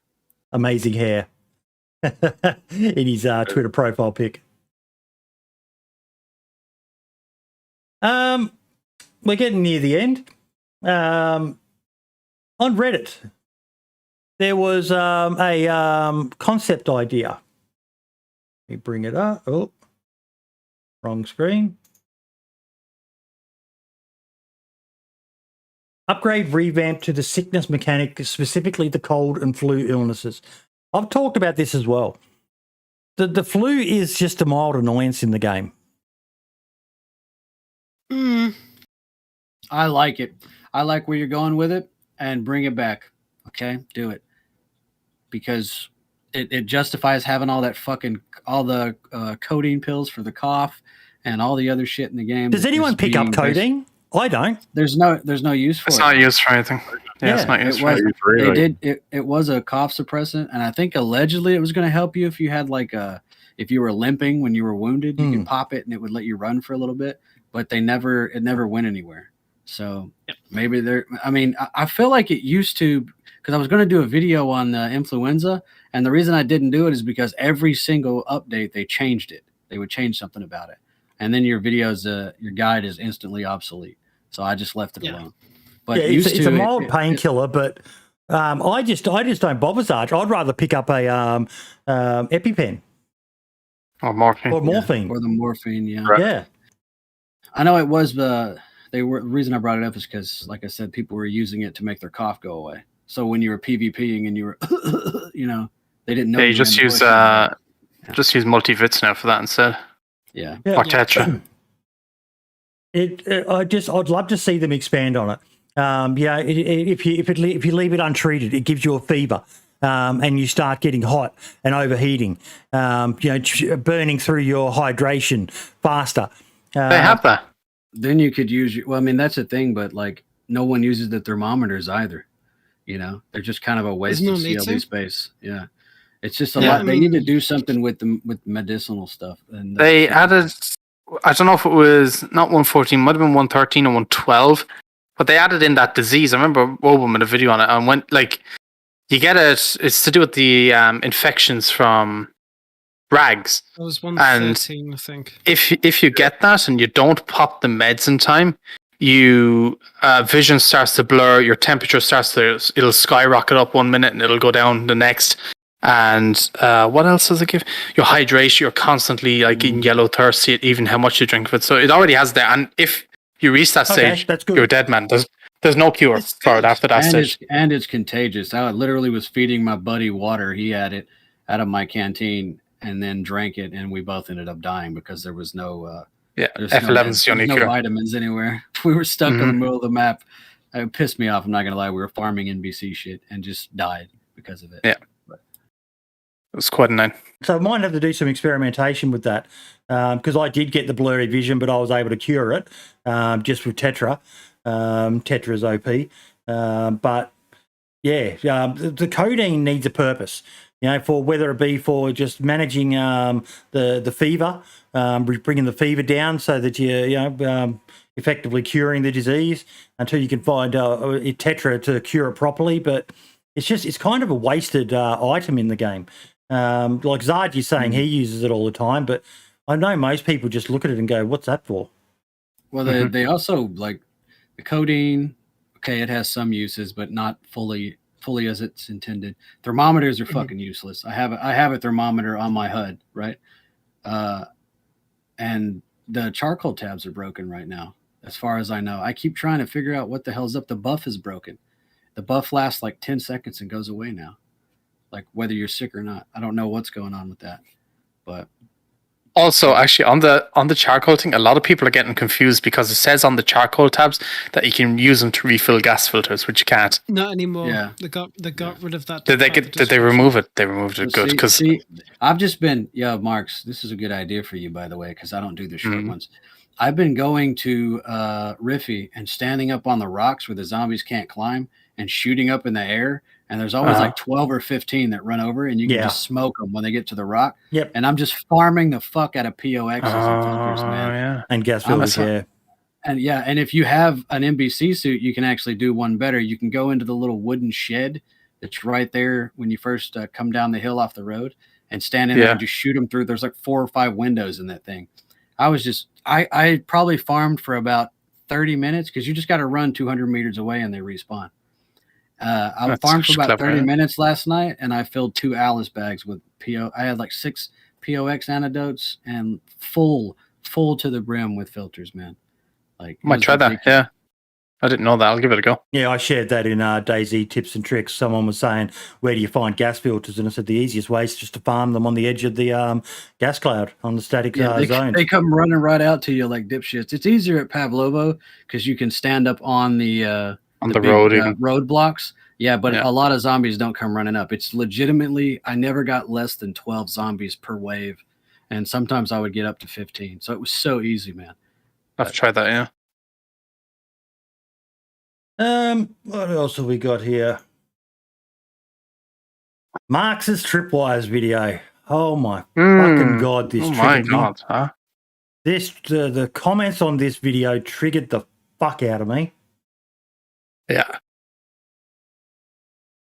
So much misinformation on the commenter side. Marx, I'll let you handle this one, mate. Yeah, so I made a video giving the basic tips and tricks on tripwires. And I mentioned at the end, because we had covered it on the podcast a while ago, about the grenade exploit, where you could unpin a grenade, drop it on the ground, and then put the pin back in it, and then put it in the trap, and you could walk over and it would instantly explode. And the only kind of reason I made that was not to say it was a glitch, or to say it was... I kind of, in a way, it's a little bit of an exploit, but it was just to inform mainly the console players that this, like, when you step over it, it's not a landmine or something, you can do this and just beware of it. It was to mainly shine light on it instead of, give out about it because I'm 50-50 on it, if that makes sense. But people took it such a wrong way. It was You got accused insane. of killing the game. Yeah, if you go down below, they were like, edit your video.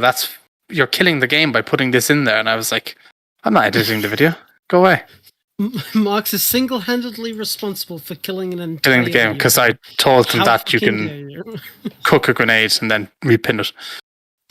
Okay, I am not trying to steal the show here, but for my first year that I was in the Navy, I was with a Neo-D tech team. Okay, there's another guy named Bomb Doctor who's he's always in the DayZ community. He was an EOD tech as well. That's explosive awareness disposal. You cannot cook a grenade in real life. No, you cannot do it. Once the spoon leaves not the pin. The pin doesn't ignite the fuse. The spoon does. Once the spoon's gone, there's no stopping it. Okay, and it has the RE factor of TNT, which is 1.34. It's gonna fucking blow up everything around. There's no way. There's people that have died fucking around with grenades thinking that they could do that. Like even with the Soviet grenade in the game, it's the same way. Once you pull that pin and let go of that spoon, the spoon sits flush. It doesn't look like a frag grenade spoon. And I'm not trying to sound like a know-it-all here. I'm just saying people keep fucking arguing about this and have no idea what they're talking about. Mm-hmm. Like you can't cook a grenade. Video games have just like fucked people up, making them think they could, right? Yeah. You can cook it as in pull the pin and hold it because it's got like a 7-second, timer. But in the military, they tell you pull it 1, 2, 3, throw it, right? I don't know how they do it in the Aussie military. You were in the military, if I recall, Boydie. But in the Americans military, it's pull 1, 2, 3, and it's toss. You don't throw it, you toss it.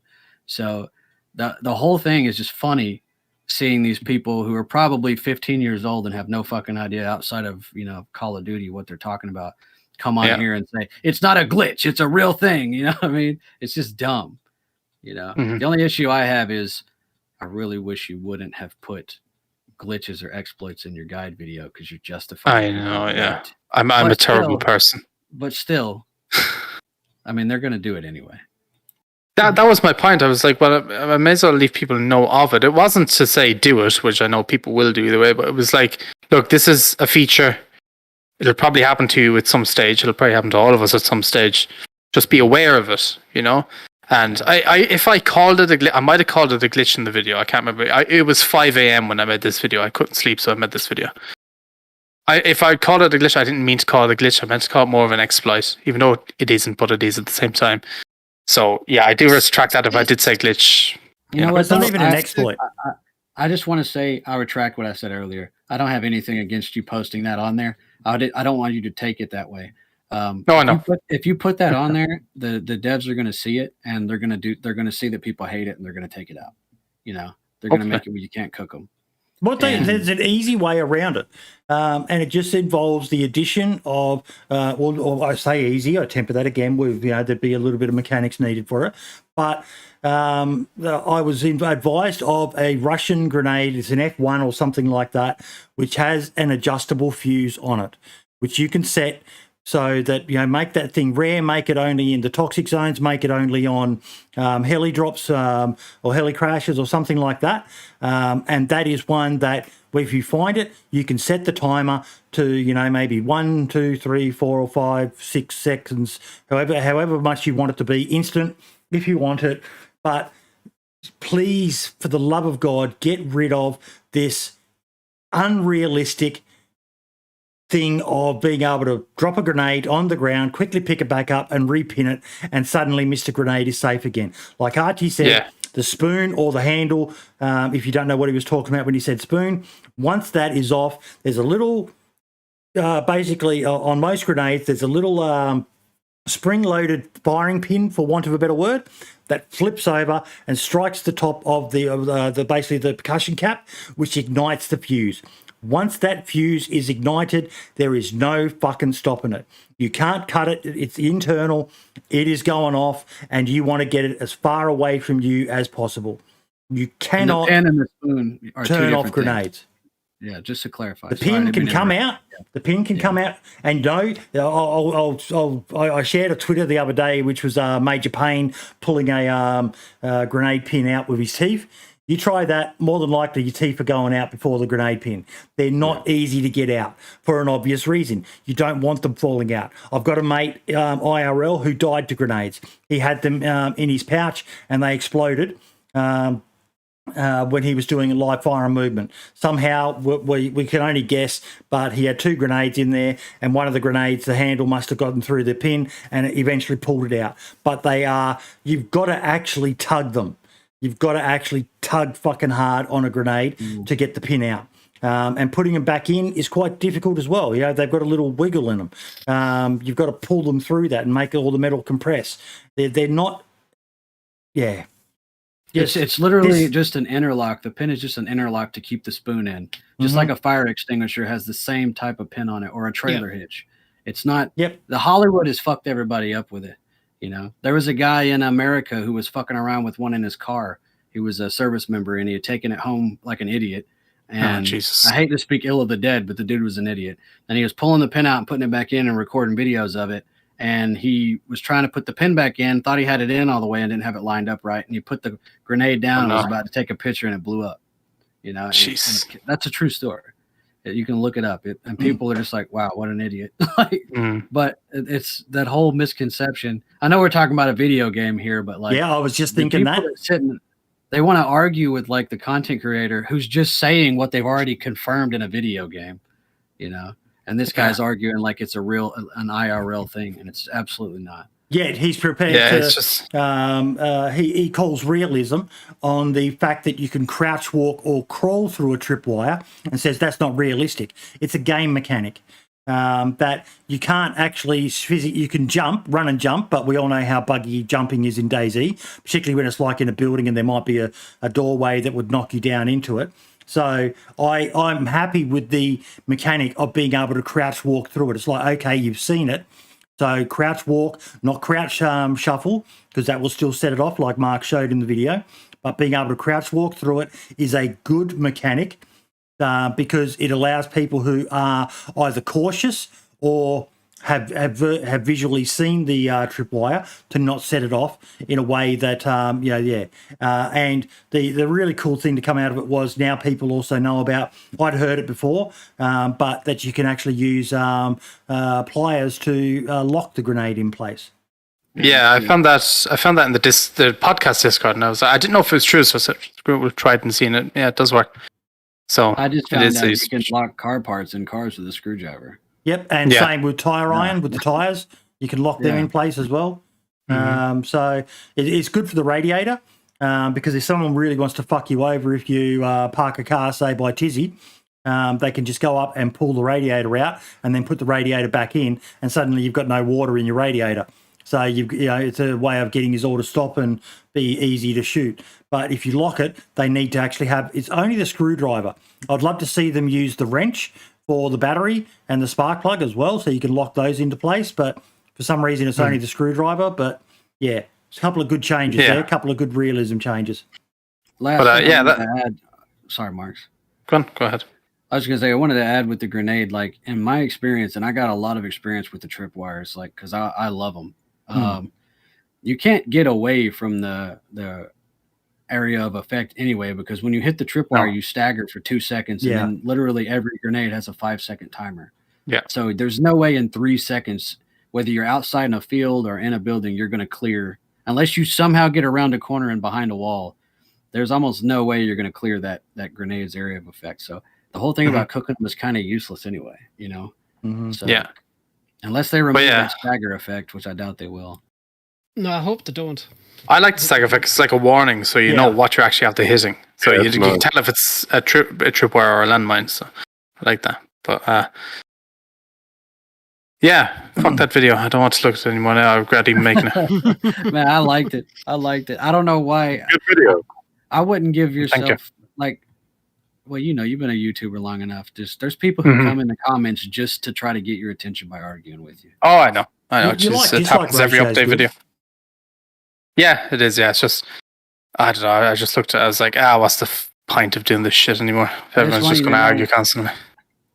This isn't a plug. I just want you to know where everyone can hear it. Mine was scheduled to go live on Monday, and I pushed it back, and I'm going to do the traps video this Monday.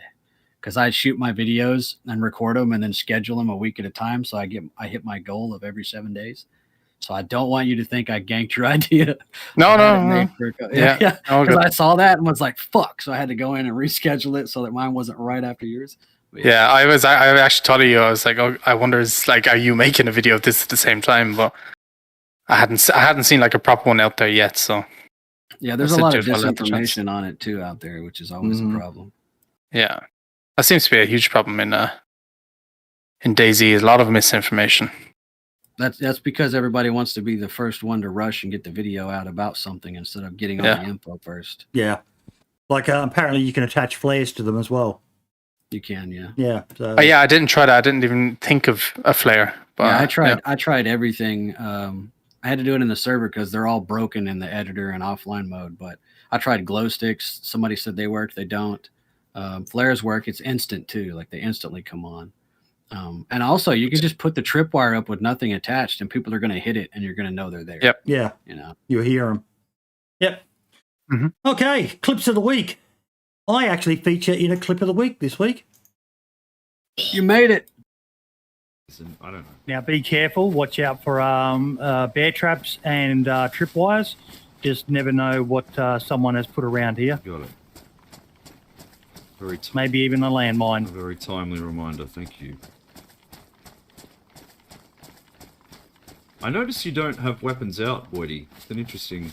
No, mate, the reason why is there's enough people out there who want to shoot you. If I don't have a weapon out, I'm more likely to get an interaction. Right. You can do the top row, I'll do the bottom row. You got it, man. I think that's a fair approach. I think my default, though, is always have the weapon out. It's probably not the best advertising. Oh, fuck! Oh! Man down, man down! Almost. No, I'm surprised I didn't jump at that one. That got burns. My heart rate up. That burns. At least he didn't die, though. So. Yeah, be careful. Watch out for... that was you, mine then, huh? Buddy, you always give me anxiety when you don't walk with a weapon out. It gives me so much anxiety. I don't do it either, honestly. You don't walk with a weapon out? No, but me, when I'm streaming or playing, I'm trying to find people that I control. So if I have a weapon out, just like you said in the clip, if you don't have a weapon, they trust you a little more. It's like a better icebreaker than, hey man, and you're just like, you're playing peekaboo for 10 minutes till you trust them. I hate that. But that was my mate, Click Daddy. He's in chat. That was the first time we've played together. I had an absolute blast playing with him. I call him the Happy Bombs of Australia. The production quality he puts into his stream. He's got a background in film and media as well, so it shows. He does a little bit of role play characters and all the rest of it, but it was great to actually be able to play with someone, because I'm normally a lone wolf, or I play with a couple of mates on stream, but it was nice to actually do a collab. I really enjoyed it, and I definitely want to do it again with Click Daddy. Give him a follow. You won't regret it, folks. He's a funny guy. And yeah, he was trying to tell us earlier on in the stream that he wanted a call sign. He wanted to be known as Hawkeyes. We've now called him Mr. Magoo after that. For those who remember the old Mr. Magoo cartoon, guy who couldn't see nothing even with his glasses on. But yeah, Lieutenant Dan. Now he ain't got no legs. But no, that was a great clip. A lot of fun with that one. Now we've got a couple from Melbourne. He's done them just as clips, so you'll have to give me a second. Yeah, Discord. Go live. Here we go. Daddy, I blew myself up with a mine at my own base.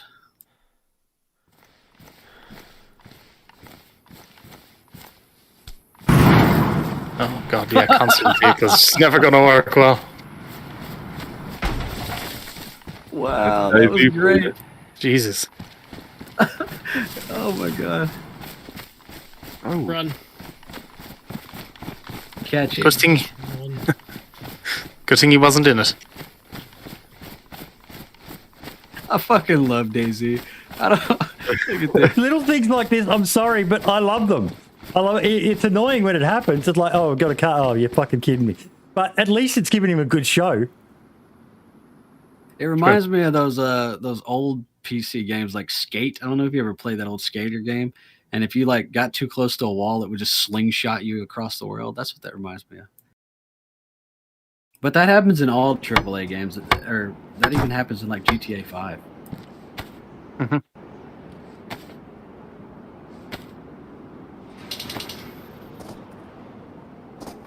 No. What? I haven't seen that one before.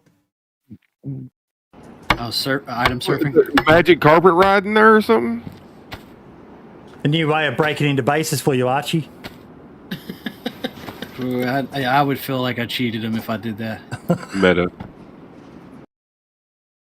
Certainly be banned on a lot of servers for that. I can definitely use it to make people jump off roofs, though.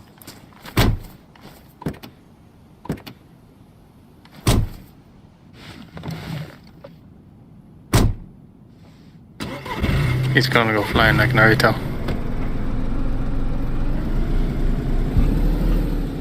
Oh god. The Olga's unstable at the best of times.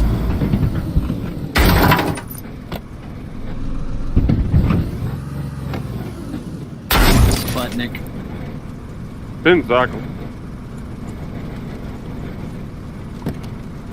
He wants it to go out west, he's gone to the moon instead. They said Chernobyl didn't have an air force. Geordie Gaming Guy, 1 second. Let me just change the screens again.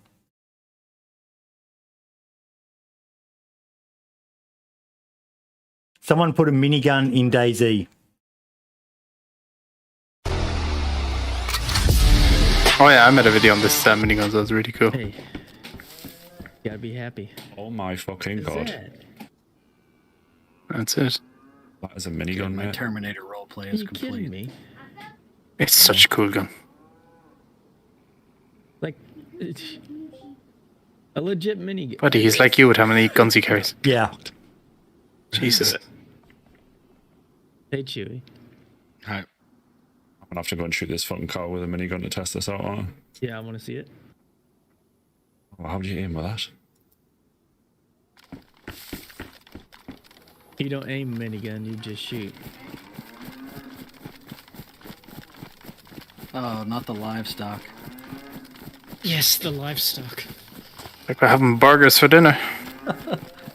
Round beef. Disgusting.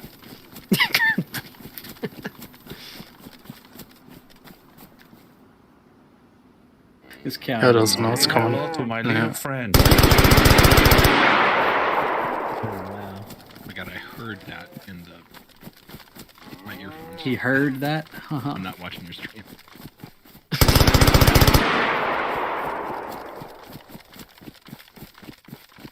I just found a minigun. I had to try it I out. actually wanted to do an event like this where someone grabs a minigun and sits in the side of a helicopter, you know, the ones that you can open and you can hang out of. Yep. And then like do it as an event, so you just go around shooting people, like players, around the place, and if they shoot you out of the helicopter or shoot the helicopter down, they get all the gear out of it.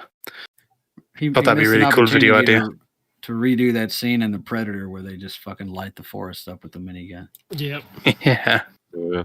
It's gonna make you a goddamn sexual tyrannosaurus, just Oh. like me.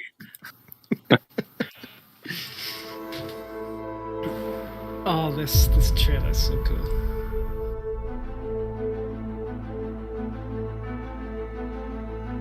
Oh yeah, this was really good.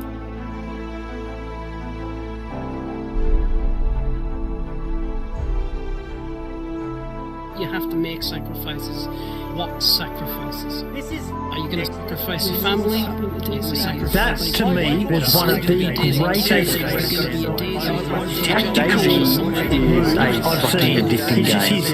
I can't count on both hands the amount of times I've been read the riot act by. Welcome to 87.8 Survivor FM.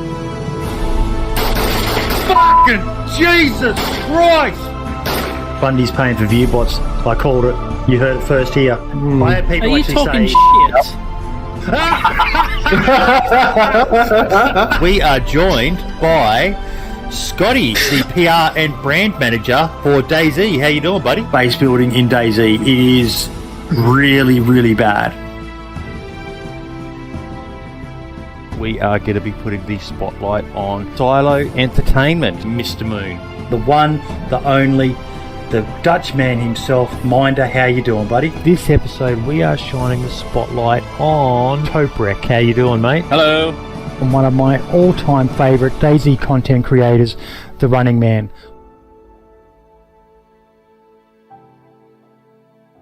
The community that I've built, I've been very blessed with the people that have not just supported me since day one, but I mean even the new people that continue to come back. Your DayZ dog mod, mate. So many people dream of that in this game, and you made it happen. Well done. Legends of the DayZ community, designed from the Rearmed community, and Iceblade, the creator of Cannabis Plus and Drugs Plus. How you doing, fellas? We are joined today by the one, the only, Living Dead, and we also have Zombie Lee. Boys, how are you doing today? And Scale Speeder Gaming. Finally, we get you on, buddy. How you doing? The DayZ Podcast is your one-stop shop for everything you want to know about the best damn survival game in the genre, DayZ. Everything from the latest mods, content creator news, the latest update, anything at all, we will discuss it each week here on 87.8 Survivor FM, the DayZ Podcast. This show is not just mine, but it belongs to everyone in the DayZ community, and we would love to have you come in and watch the show with us live.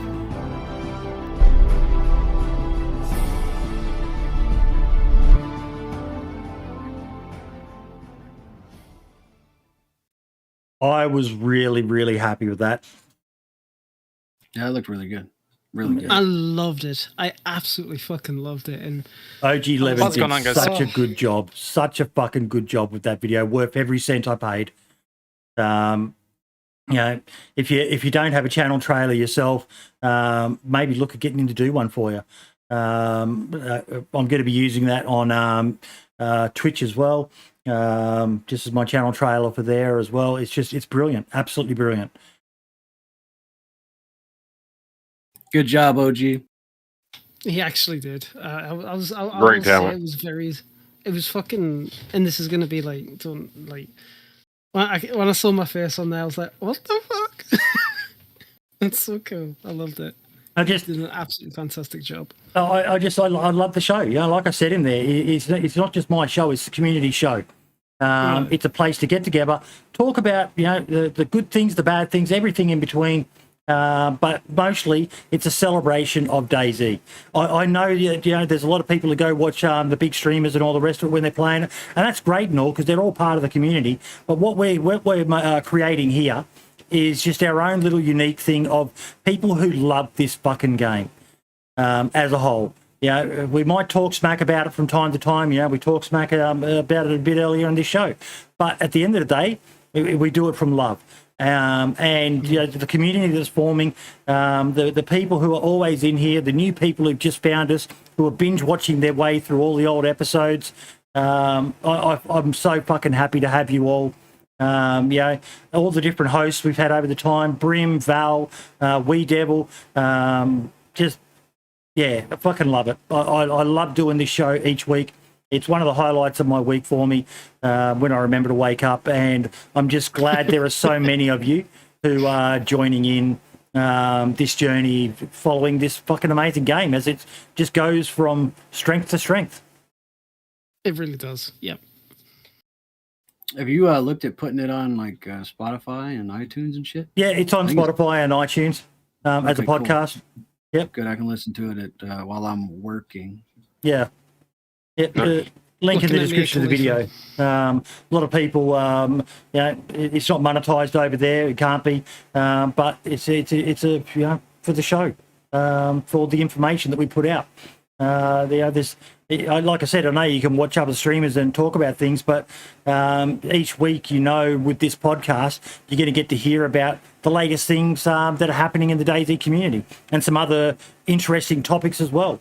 I hope they're interesting, but yeah. They are.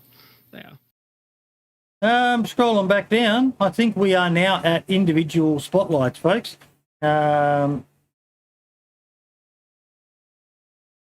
We will start with you, Blister. What do you want to shout out, mate? What's something that has impressed you the last week or just anything at all? Over the last week? Or anything at all. What's something that's really impressed you? I don't know, just a lot of the positive feedback I've been getting, I guess, and me trying to push positivity is returning a little favor to me. I appreciate that, and just keep pushing people forward, pay it forward. Anytime somebody tries to do something for you, man, do something for somebody else. Try to make somebody's day a little bit better than what it could be. That's a great philosophy to have, mate. It's kind of what the philosophy with what we do here as well. Like the Christmas show. I just recently paid Man Over Mars for the first of the gifts. I'll be paying for the other ones as we go along as well. I 100% agree with you, mate. Give back. Take. Don't be afraid to take from the community, but make sure you're giving back as well. Absolutely. Yeah. Whether it be just by entertaining them or through actual giveaways and things like that. I'm not going to be doing any more giveaways until the Christmas show because I just want to save up and do as many as possible. So make sure you keep collecting those podcast bucks, watching the show live on YouTube and Twitch. And you'll be able to buy tickets to enter into winning some pretty cool gifts. A couple more to announce. Obviously, Ike D is doing a $100 charity donation. So if you win his prize, you can donate $100 to the charity of your choice. And no, Mark's is not a charity, so you can't tip him. I can be legally if you want me to be. And also another one that I'm just waiting for some information from, but Match. Fubar Bundy's missus has donated something as well. So more information to come about that. If you've got any ideas on things as well, hit me up. Obviously, we're going to do some caps and shirts, but giving back is a great thing to do, Blister, and I love that you do that, mate. Keep on doing it, and you'll see growth, mate. People, for the most part, like to be around positivity, not negativity. Absolutely.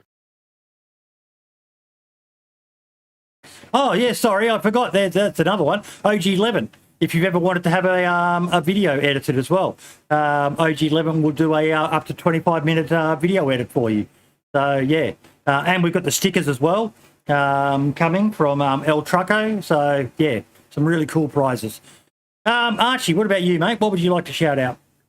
Does OG11 edit home movies? I'm certain he'll do anything if the price is right.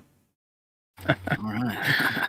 I want to shout out, first of all, Lad has been helping DOJ and I with a super secret project that we're working on. And I asked Jesus to bring him over, and I didn't really have to convince him, so he brought him over. And I want to shout out DOJ as well, Dance to Jesus, because the dude's super fucking talented, and he's a great asset to the community. I don't know why BI isn't hiring the guy. He's not going to learn Czech. He barely knows English, but he's worth his weight in gold. And he's my best friend, man. So I got to shit on him. Plus, he's French. And I haven't really been. I haven't had a lot of time to check out the new, content creators and stuff because I've been away for almost a year. Mm-hmm. And I came back and I had to get on my grind again so that I could get back in the algorithm. But I'm sure there's some great ones out there. But I definitely just wanted to shout out DOJ for actually starting the project because it's such a large scope and it's so much fucking work. But thankfully we've got he and I and Lad and another fellow working on it. So it's going to be great too, by the way. And he's probably going to be pissed that I teased it, but whatever. I'm intrigued. And, yeah, he will be. And I forgot my other. Oh, Lad's new fucking stream intro he made. Did you guys show that? You should show that. Honestly, it's fucking. It's great. His idea was so like. Have you got the full video rendered, Lad, that you can show us?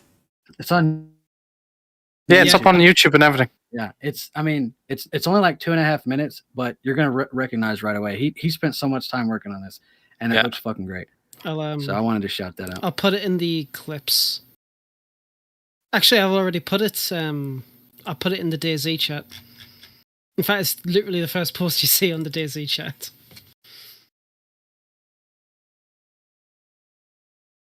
Just have to give him obscene amounts of money so he'll actually make me one as well. Which chat? The DayZ chat. DayZ. Yeah. You guys need to get Boydie one of those, like Jamie from Joe Rogan, like a technical guy who looks. Yeah, young Jamie, pull that up. Pull that All up right, there. okay, Show us the new intro screen. There you go. Have you got it, Boydie? Yep. All right, cool. Right.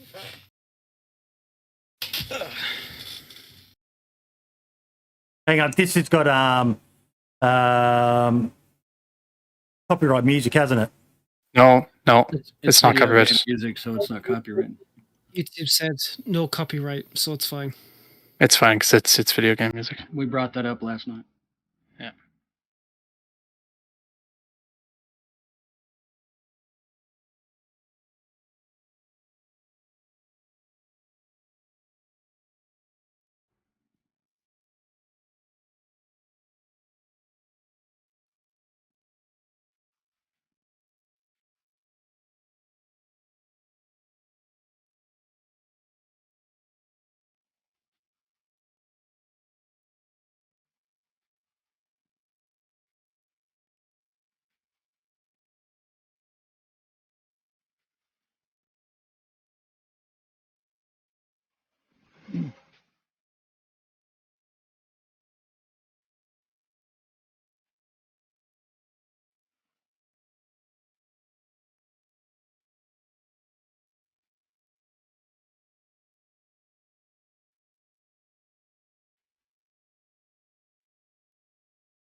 So good, dude.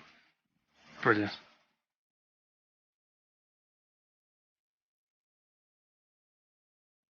It's got Boydie in it.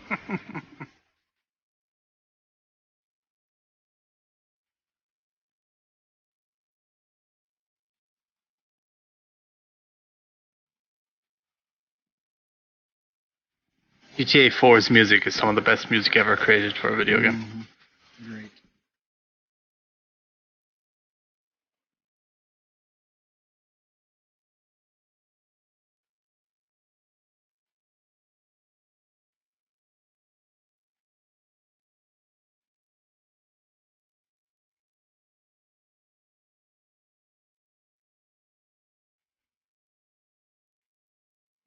That's the best part. It's very good. Very clever little niche idea. So for anybody who can't see and is just listening, he literally took the idea of the GTA 4 loading screen when you first start the game, and he made a DayZ version. And then instead of game loading at the end, it says stream loading, and it did the light bar scan effect and everything. It looks fucking great. So Very well done. It was a great idea and an even better execution. That shit right there is hard to do. It looks simple, but it's hard to do. Yeah, I was DOJ in chat. Glad you made me launch GTA 4 again, you bastard. Good. But see, I was saying to Archie yesterday about it. I was laying in bed. I got home from work and I was laying in bed. I was fucking tired, and I was watching another YouTuber who does source filmmaker videos based on like Half-Life Alyx, and he made one. He made a GTA 4 loading screen based on that game. So I thought, I wonder how difficult it would actually be to do it. So I took a couple of pictures in game, and then done a couple of like character things. And I was like, okay, this is actually not too. This is pretty easy actually. I can do this. So I spent like 6 or 7 hours on it.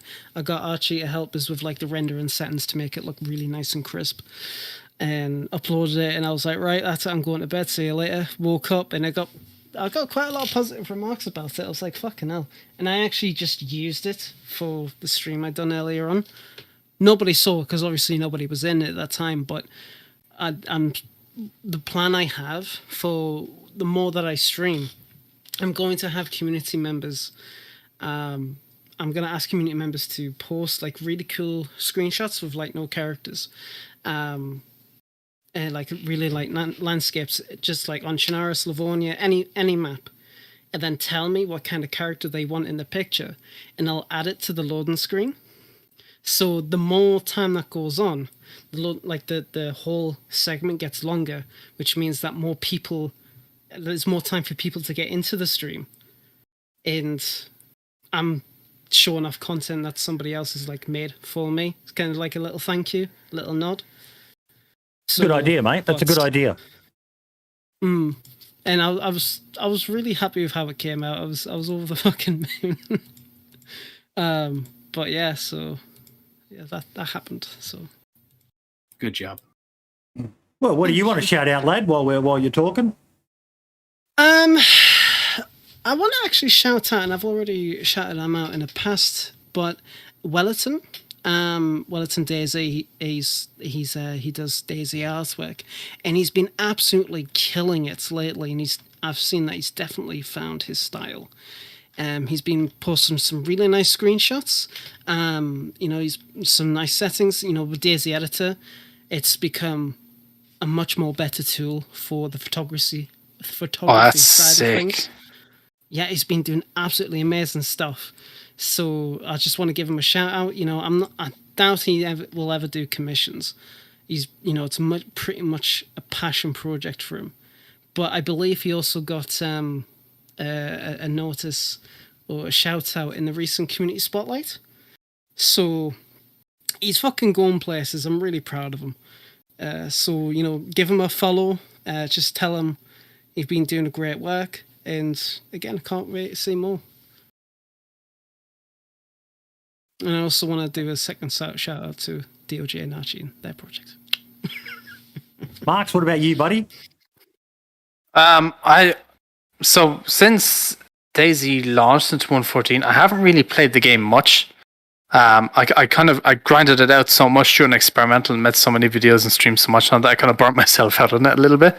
Yeah. So I don't have much to kind of shout out that way, but the news that we got on stream today about the game getting, continued support during 1.15 and next year and stuff like that as well is what I'm going to shout out. So basically the devs is what I'm going to shout out. So yeah, it's good to see that it's going to get supported going ahead and everything as usual. Was that? Hell yes. Was that the only question they ever answered? Yeah, they only picked one. So yeah, hopefully we can get another one in future. So I'll probably put up a question submissions channel again for some fresh questions and see what we can get answered for a future episode. Nice one. Okay. For me, I'm going to be shouting it out again. The DayZ Down Under Enhanced Vanilla server. I'm having an absolute fucking ball on there. I've got a bunch of people that I'm playing with. Brendan and Moonshine who are in chat. Dan, Dead Beef. Just having so much fun. Just getting back to a more vanilla experience of DayZ with a few slight little additions. Some extra pouches that you can put on a tactical belt. Just really fucking loving it. You'll find me on there quite a lot lately, folks. I'm just, really in love with. So indirectly, shouting out the devs as well. 1.14, fucking so in love with it. Everyone keeps on asking me, but amazing patch. Absolutely fucking amazing patch. And another quick reminder, how can I forget seeing Wellerton's profile pic or banner with the guy wearing my Slouch hat that Winstride designed. Can't forget that Christmas show present as well. Having Winstride design with you and add to one of the most, if not the most, popular clothing pack mod in DayZ, Winstride's clothing, your own item to be added to the fucking mod. So that is an amazing prize. Not cheap, but worth every fucking cent. We're supporting an amazing creator and giving someone the chance to have something fucking legendary in the pack as well. I'm so happy that so many people enjoy wearing that Slouch hat. Really fucking happy. It's a cool hat. And it's got best insulation, which is totally unrealistic for something that's literally like that. But I love that it's got best insulation as well because it makes it great for winter maps and so on. So it's great like that, yeah. Guys, thank you all so much for being here. Once again, an amazing show. Blister, wish you all the best, mate. Continue that positivity, buddy. Yeah, buddy. Thanks for having me. Pleasure to have you on, mate. Pleasure to have you on. Archie, good as always to have you back, mate. Go buy the DayZ Podcast merch, okay? Buy it. It's dope. I wear this hoodie everywhere, and people are like, "You play DayZ?" And I'm like, "No, bitch, I own it." You know what I mean? Buy this. Okay? And you're gonna look like a Uber Chad stud, even if you're a girl. You look like a Uber Charlotte. Get it? They got cups. And Boydie didn't pay me for saying this. No, I didn't. But he's going to. Yeah, we're going Yeah. to. Yeah. Go get it. I'm telling you, these are great. Support the podcast. If all you can do is watch, but it's cheap and you only got to buy it once, unless your wife is like terrible at laundry or your mom. I love my podcast coffee mug. I love it. I need to get Yeah, podcast mine's good as well. Yeah. Next week's guest for the October 16th episode is X Level X, who'll be coming on. So tune in and make sure you're watching that one. All the best, everyone. And we will see you all next week. And I'll see you for my couple of streams next week as well. But yeah, very, very happy that DayZ is going to continue getting support through 2022. And excited to see what 1.15 has in store for us later this year. Let us know in the comments what you would like to see, what you think they're going to do. I'm excited to see, how can they top 1.14, guys? That's going to be the question, isn't it? Bows. Yeah. Bows. AG. Yeah. Helicopter. Shut up. Heli's confirmed. All the best, everyone, and I will see you all next week. See you later. Take care, everyone. And we are done, folks. Thank you all so much for coming in once again. Let's roll these credits. Let's see what happened during the show. So mods in chat, Brendan, Marks, Lad, Moonshine. It doesn't do the YouTube mods. Super chats, Michael and Luke, thank you so much. You were very generous, guys. New followers, Narf Nation, Lord Daddy Shrek, Cairo Live, Tread on Zeds, Autistics Live, Cyberwars Gaming, and the YouTube sub from Nation. Thank you all so much, everyone. Let's now find someone to raid. Let's have a look-see.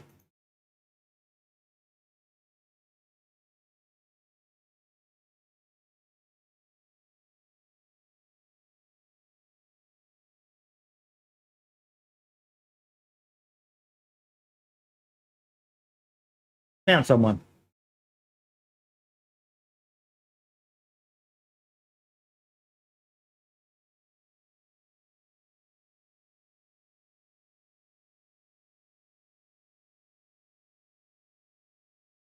Go over and show Arby some love, folks. All the best, everyone, and I will see you all next week once again for the podcast. Looking forward to it. Yeah, for now.